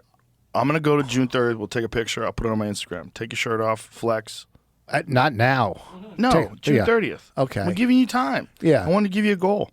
June 30th. Is that enough Yeah. time, you think? Sure. Absolutely. 2 months? Yes. In 2 months, you can lose 20 pounds of fat and look great. Yeah. right. Just eat healthy. Just Yeah. get on a very low carbohydrate diet. That's what I did. I'm Yeah. not doing keto. I'm not gay, but I went. Keto's gay? A little. Really? When I try to cut carbs, let me tell you something. It was easier for me to quit crack than it was carbs. Really? Well, I never gave anybody a hand job for a Kaiser roll either. So, part of my act, folks, he's killing. June 30th, the week I'm here. Right. I don't know how much bigger my arms will be. You don't have to I'll get just bigger. be Just be look cut good. more cut Get up. you look good. But I think I look okay. Well, we're going to get you a blood panel tomorrow, too. They'll find out where your hormone levels are at. Find out what the fuck is wrong with you. What do you mean? All that shit. Blood panel with They'll my... draw blood. They'll draw blood and then send it to a lab. They're not And going to tell me I have cancer. They could if you want to know. No. You don't want to know. I already had blood tests at my doctor's office. They said Did your doctor do a comprehensive cancer scan? Did prostate? No. Yeah. Just looked in your asshole. That's all they did. No, with the blood and looked at my sugar levels. They can do this incredibly comprehensive blood panel. They dig a lot of blood out, and then they send it to a lab, and they find out whether or not you have. I have 0 cancer. I was super happy because when they did it, I was like, "Ooh!" I had the same feeling. I don't know if I want to know this. It's a scare. Waiting for fucking. Start thinking about it and start mind fucking yourself, laying in bed at night. Like, what if I have it right now? What if I find out tomorrow and I have 4 weeks to live? It's fucking too much anxiety. When I went back in the day, everybody went for the AIDS test after you got Oh, I remember clean. that. I remember my first AIDS test. So I got my AIDS. I was so scared. Okay, so this is true. My doctor, whenever I went to my doctor and took any test, he would call me and say, everything's fine. They would call and say, everything's fine. It's Right. good. So I took an AIDS test. The doctor didn't call you. And I get a call from the doctor. And he said, can you come in tomorrow? I'm going, what do you mean come in tomorrow? My heart dropped because he would have said everything's fine. I go, what do you mean? Why do you want me to come in tomorrow? He goes, your tooth came in and we want to put your tooth. It was my dentist, but I heard doctor. I thought it was my real doctor telling me I have fucking AIDS. Got it. Because everybody took that test in the 80s. When I first got insurance, I had to get an AIDS test in Yeah. the 90s. And I remember the doctor, I said, boy, I'm fucking real nervous about this. And the doctor said, are you gay? I said, no. He goes, do you do drugs? I go, no. He goes, don't worry about it. You don't have it. I go, really? He goes, yeah. I go, what about the fucking news? Yeah. The news is freaking me out where I'm scared to touch fucking doorknobs. Like, how come the news is saying that everybody's going to get AIDS? He goes, listen, no one's getting it other than gay people and people who are intravenous drug users. Well, people on my block were dropping. We went to see Pee-wee in the hospital, and all the nurses were wearing masks. So we go, I think he has that thing. Nobody even knew what the fuck, Yeah, they thought it was contagious. By the way, that was Yes. Fauci, too. Back Fauci. then? Yeah. He's responsible for all that. Fauci was responsible for people freaking out about AIDS. Fauci was on TV back in the 80s telling people that children could possibly catch it from people. Yes. Wow. Yeah. Do you know the Dallas Buyers Club? Where they were limiting Yeah. the medication that gay people could take? That was about Fauci. He was responsible for that. He was the one who pushed AZT on people back then. AZT was that chemotherapy medication that was killing people quicker than the cancer was. So they stopped using it on cancer, and they repurposed it and started using it on people that had AIDS. And it And didn't it help the AIDS. kills you dead. They were giving it to people that didn't even have any fucking symptoms. They had HIV, they had no symptoms. They'd given them AZT, they were dying in months. It was the only time ever in medical history where they were telling you to take a chemotherapy drug indefinitely. Every time you take chemotherapy, the idea is that it gets your body close to death but kills off the cancer. They were telling you to keep taking it. Just keep taking it. It's nuts. What they did is madness. If you read Robert Kennedy's book, The Real Anthony Fauci, it's all about that. And the beginning of it is all about the AIDS crisis and all the different things that they did that mirrors exactly what they did during the COVID crisis. So what drugs are they using now to... They started using protease inhibitors, and that really helped. Like the whole AIDS thing is very complex. It's very complex because the vast majority of the people that got AIDS were heavy drug users. Heavy drug users or gay guys who were experiencing, a lot of different sexual partners. But and it they was because of blood being transferred. Yeah, that's part of AIDS. it, but it's also part of it. You're destroying your immune system with fucking drugs. Like these guys were taking amyl nitrate and crystal meth and partying and not sleeping, just crushing their immune system. Plus sharing needles with the blood going from... Yep, that too. And then they would get them on medication that would definitely kill them. And then it was a crisis. And then, everybody was running around scared. And I was scared too until I talked to my doctor. He just looked me in the eyes. But no one could say that back then. So this is like 91 maybe 91, 92 whenever. And when I got, and my doctor was like, don't worry about it. I was like, what about the news, man? Like, I remember talking to this guy. He was a young guy. I was like, why is the news telling me I could get, he goes, heterosexuals aren't getting this. Well, unless you're an intravenous drug user, don't worry about it. I only checked because I shot dope like maybe 3 times. What was it like? I didn't like it. It was just not. I was more of a up. What did shooting dope feel like? What did it feel like? Just down and. I can't. It wasn't. I did it with Bastille, and he was a major drug addict. He was a major one. He was funny though. Frankie was funny. Did I I ever- remember seeing him for the first time when I was an open micer in '88. Yeah. And he was just a wild dude. He was like one of the first guys I ever saw with tattoos. All these tattoos, and they're like, he does heroin. Everybody Yes. tell you, oh, really? It's heroin. When someone did heroin back there, and it was crazy. Like, what? He does What? heroin. Now, think about how many people are hooked on opiates. Well- Back then, it was super rare. Well, the difference between heroin and like freebase, you can function on heroin. There's functioning heroin addicts for years. Yeah. Do it. You can't function on freebase or coke. You got to keep having it. I had a buddy of mine who was a longshoreman, and he would tell me that this guy he would work with, and not just one guy, but one guy that he was work with that he was a friend, on his lunch break, get a bag of heroin, shoot it up in his car, sit there for a half an hour, and then go back to work. Yeah. Crazy. You can't do that with freebase. It's nonstop. You got to keep imagine. So, Was that your thing, freebasing? yeah, freebase, free crack. How old were you when you first freebased? Well, when I first got high, I was 15. You know, pot, and I led my way up to the gateway coke. drug. Yeah, coke, and then So snorting coke. I snorted coke probably when I started when I was 18 or 19, right? And then when you worked Party. crack. Crack probably 25 to 28. Do you remember the first time you did it? I think it was with my cousin. Yeah, it was like, whew. I go, this is good. This is. I mean, I guess there was one here. I'll tell you what. So I got so many of them. So, my friend, I was on the road. I came back. He goes, "Look, I'm going to buy an eighth of coke, cut it into 5 halves, 5 half grams. That's Okay. right. And we'll do 2 half grams, and I'll sell the other 3." I know where this is going.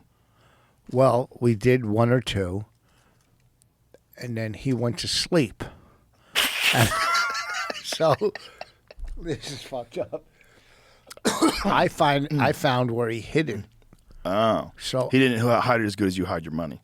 no, I went in and I would steal 1 at a time. I drove to the convenience store. I cooked it with ammonia, right? Ammonia? Yeah, clear ammonia. Wait a minute. You actually cooked the coke and turned it into crack? Yeah, with ammonia. Yeah. Why would you do that? Is it better that way? Oh, that's how you get freebase crack. You gotta Right. process it. You could do it with baking soda. You could do it boil it in Who a. taught you how to do this? I would, Are you a who ta- chemist? Like, how did No, I you was a learn crack addict. that? So, Who but taught like you how to other do crack it? addicts were like giving you the recipe. This is No, what I really learned needed. it. There's 3 ways to do it. So I did it or 4 with ether, which you could blow up your house. Right. So I would steal a half a gram from them. Uh-huh. I would go to the convenience store. I'd cook it, smoke it, and pour out the ammonia. I said, I can't do. Well, How do you do it?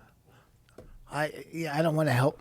You put it in. It's the internet. ChatGPT will tell you how to make. Let's Yeah. ask ChatGPT No, right now. I'll tell you. How do you take cocaine and turn it into freebase? You put it in a teaspoon and you light it, and it turns into a rock. Okay.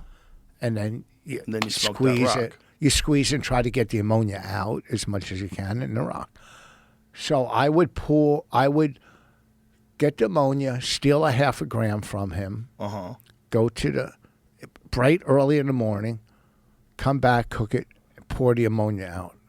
Well, now I would. ChatGPT, the chemistry behind it, how it's made for educational purposes only, not intended to encourage illegal activity. Baking soda, I said you could do it. Cocaine hydrochloride powder with baking soda and water. Sometimes ammonia is used instead of baking soda, but baking soda is more common for crack.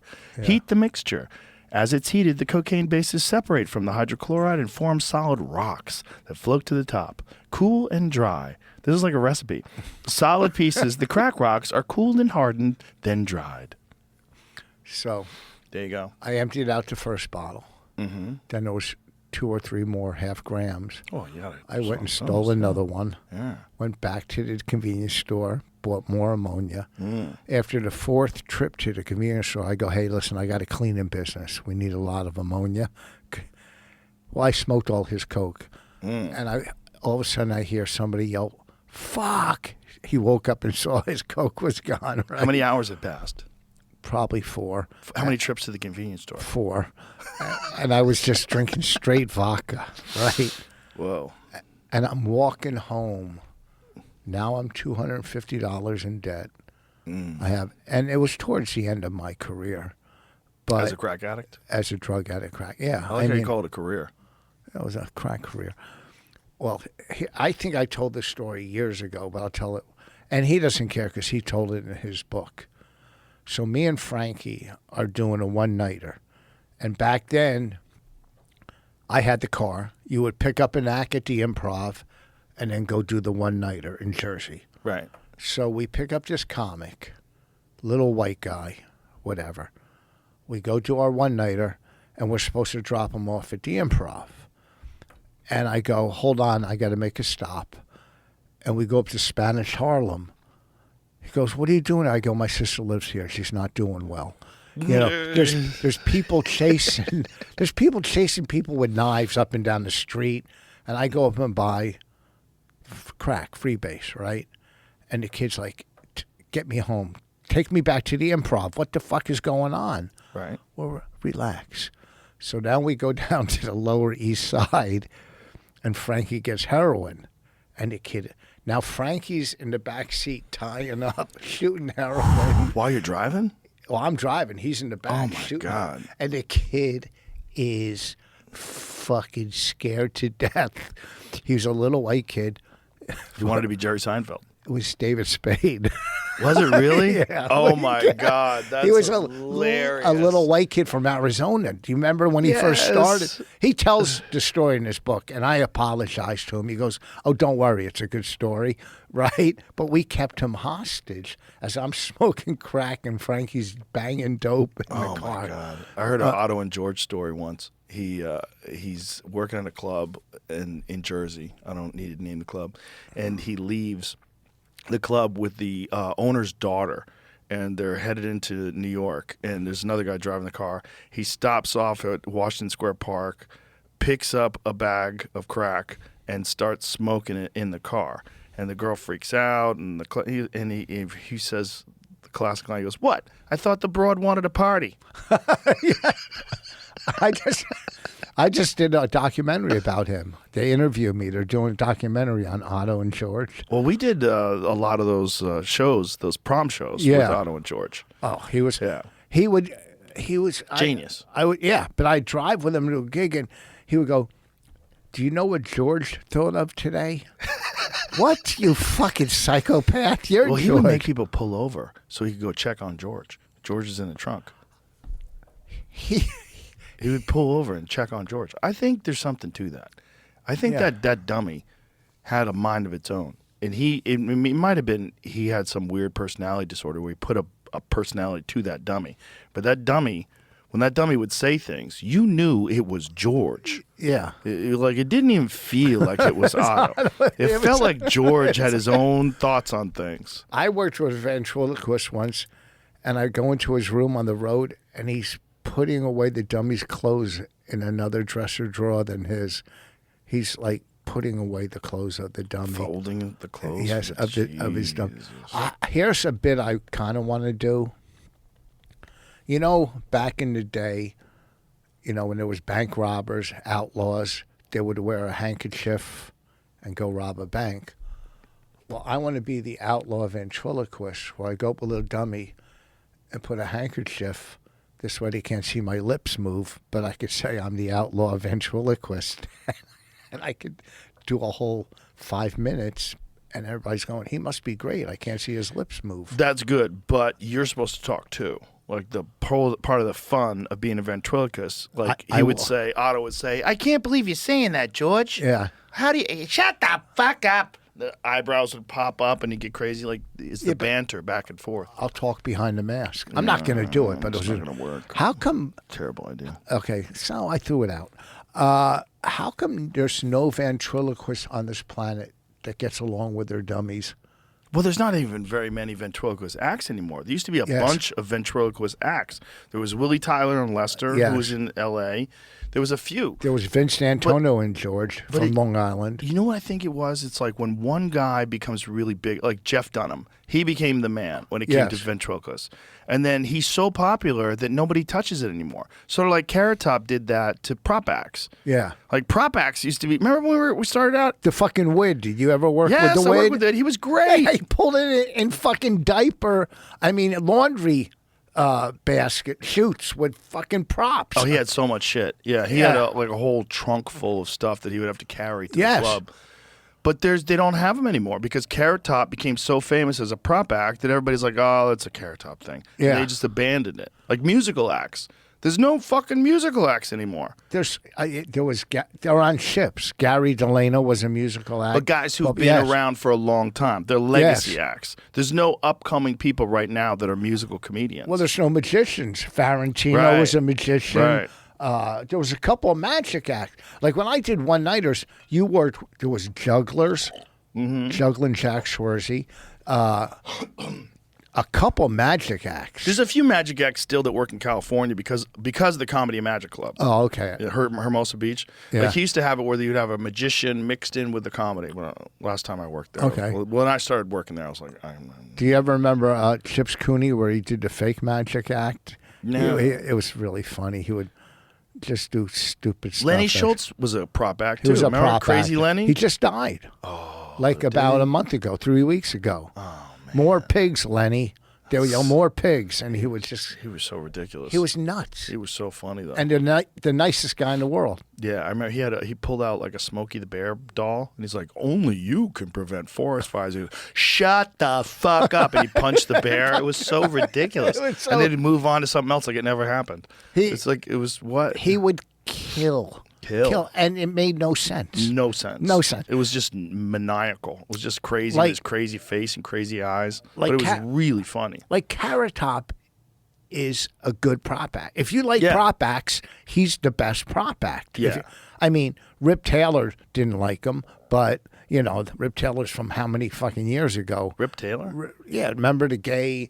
With the mustache? And throw this, the glitter and How stuff. come he didn't like Carrot Top? Because Carrot Top was getting real famous at the time, he's a and hater. Rip Taylor was. He's a hater. Yeah, was the prop act. But it's like most comics today are just comics. They just do stand up. There's very little all the variety stuff is gone. Well, Frankie Pace was a prop act, and he killed. Yeah, he killed. You're right. There was more variety in the one-nighters and the clubs. Oh yeah. Than there is just like. Well, in the '80s, comedy was anything. There was no definition of it back then. Like guys had like pieces of paper they'd bring on stage and hold up signs. There was all kinds of weird shit. And now it's just people talking. Oh, the guy from Boston, I worked with him. He was so angry. We did a one-nighter. He said, "Fuck this" at a pool hall. Bob something, he had paper signs he would pull up and do a thing on signs or whatever. He was just from Boston. Well, there was the guy from the Blue Collar Tour, Bill Engvall. Yeah. Right? He had signs. Did he? Yeah. None of them said quit? I don't know. What do you call it? What's his name? Kills on stage. Josh Adam Myers. Yeah. He does kills. Well, he does that goddamn comedy jam where he does music too, but that's a little different. But we had him on our show, Would You Bang Him? Me and Bonnie do the show. It's fucking, you know the show we do? No. What we do is Bonnie and I host it, and we have like 5 comics, and they do like 8 or 10 minutes apiece. Then we have 3 female judges and a gay judge. And after the set, they discuss whether they would fuck him or not. Oh, Bang interesting. him. And the gay judge is always the funniest. He's always the funniest. But some of these female judges, they're just so funny, So he came out. We did it we do it at a lot of festivals, and we did it in New York. And Josh Adam Myers came out, and he sang the whole time, just fucking all over the stage. I'm going, he's got to close every show in a comedy club because nobody's following that. Right. There's no way It's at different the energy. cellar that you're going to go up after that. Yeah. And I'm not. What he does is great. What he does is, Yeah, if you were on the road and you had a middle act, and the middle act was brought to you by the club, like they assigned a middle act, and the middle act was doing music, you were fucked. Yeah. You were fucked. Oh yeah.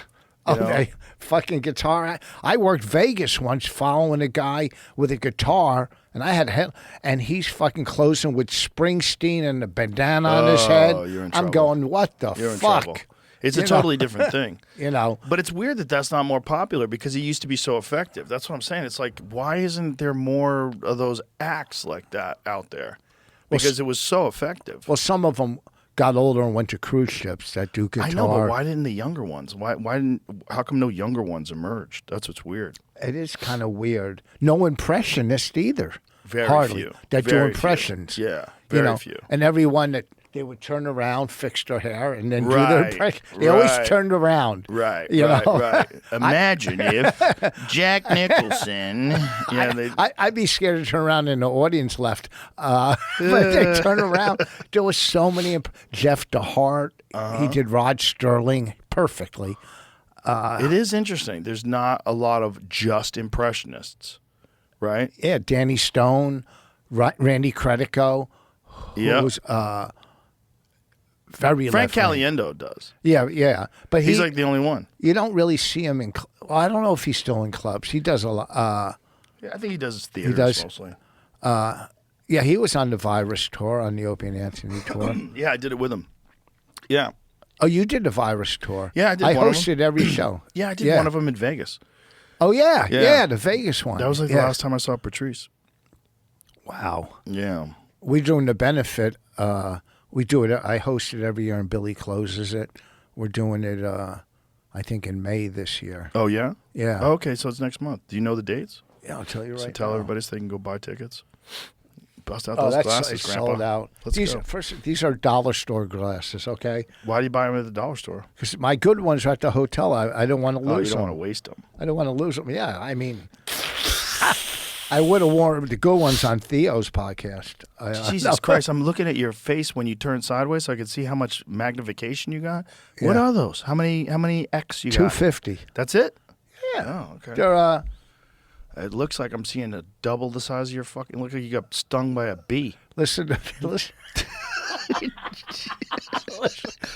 Listen to me. You So it's already sold out, so people can't Yeah, buy tickets. I'm sure it sells out every year. It is beautiful that you guys do that every year. The Patrice benefit. Yeah. It's very cool. You talk about a guy that like touched so many people because he was so brilliant. Why? How could it be on a Sunday? The Patrice Bay. It says May 18th in my calendar. Maybe because Billy's doing 12 Angry Men. He's playing every fucking character. No, he's in Glenn Ross. Oh, is he? Yeah, and yeah, him and Is he Odin Coffees for Kirk. Closers? Is he that guy? I don't know. See the yell? Please. Go see it. I'd rather fucking walk through Lebanon wearing a fucking yarmulke to go see that fucking angry hack. Fuck off, Billy. Shut the fuck up. Send me your stupid pro-Palestinian bullshit. Shut up. Oh, does he have a lot of pro-Palestinian Oh, we stuff? fight all the time He online. sends it to you? We on text. We Really? go back and forth. You and Bill Burr go back and forth about Palestine for real? Sometimes, yeah. Wow. Yeah.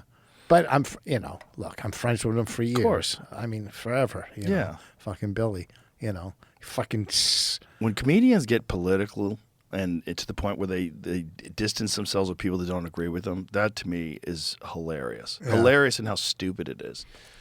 Like, what are you doing? Yeah. Like, what are you doing? Like, this is where you're gonna fucking draw the line on some shit that barely affects your personal life. I've not any of my friends that are like that. I'm still friends with them. I don't agree with a lot of the shit, and they're stupid. Yeah. I mean, there's exactly. one or two people I think say really vile stuff, and I just mute them. I don't deal with them. They're not friends. Right. I know what you mean. I mean, shit. Me and Norton don't agree on everything. How can you? I mean, his fucking. How can you agree on everything? His wife is so much hotter than my wife. She got a better dick. She was the best man at his wedding. Fucking Norton is so quick and funny. He was the best man at my wedding. He's so fucking funny. He's great on No, Kill Tony. I'll Oh tell my you. god, he's one of the best guests. I mean, you know who else is fucking? Colin is so funny. Oh, he's so quick. Colin's amazing. There's a bunch of guys, and I think I put you in there too, that just never really Thank you. promoted themselves on social media. Yeah. So it's like you're really good, but like even Attell, for the level of comedy that he is, Yeah. he should be selling out stadiums every night. But he just doesn't promote himself at all. All he does is just like all of his following is just word of mouth. Yeah. And other comics saying how great he is, and like people who have seen him before that come to see him again. Well, he's so. One of my videos now is up to almost 5 million views. Is that good? Yeah, it's good. That's good. It's really funny. I believe it. I believe you're funny. If you want to play it, I will. No, we don't have to do that. Let's wrap this up. So you're going to be at the mothership. What are the dates again? June what? June, I think 27th, 28th, and 20th. Okay. I do it every week We're on my gonna birthday. Take pictures of you with your shirt off. At It's the going to mother. be so prepare for that. Get Okay. ready. Yeah. Get yourself in shape. Tomorrow I'm going to bring you to Waste Well. Get you on the peptides and Oh, get okay. your blood work and find out what the fuck's going on with your shoulder and shoot you up with stem cells. I do have a special on Amazon called Rich Voss Anonymous. It's pretty funny. Why is it called Anonymous? Because I taped it at an NA convention. Oh, that's hilarious. And the backdrop, Bonnie directed the beginning. The backdrop is fucking so cool. There it is. Look at you. Rich Voss Anonymous. You look good there. You look Where's like the trailer? Dangerous man. You look dangerous. Can you play the trailer? No, we're not going to play a trailer. Okay, good. We're going to leave. We're okay. going to wrap this up. No, we don't need to play a trailer. Okay. You're funny. I was doing it for you. No. I don't care for about you, me. For you, I'm going to not do it. It's better.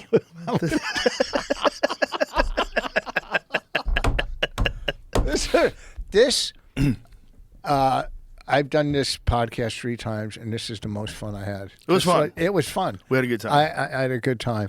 Come to the club tomorrow, too. We'll hang out. You got any sets tomorrow? You going No. anywhere? All right, come to the club. Do bottom of the barrel, too. What's You'll love that? it. There's a whiskey barrel on stage with notes in it from the audience. You pull them out, and you just riff. Oh, really? Yeah, you'll love it. It's so much fun. It's like a premise factory. So what am I going to do about this thing tomorrow? As soon as we wrap, I'll set it up as soon as we get done here. All right. This was fun. Thank you for having me. Rich Voss, ladies and gentlemen. Bye, everybody.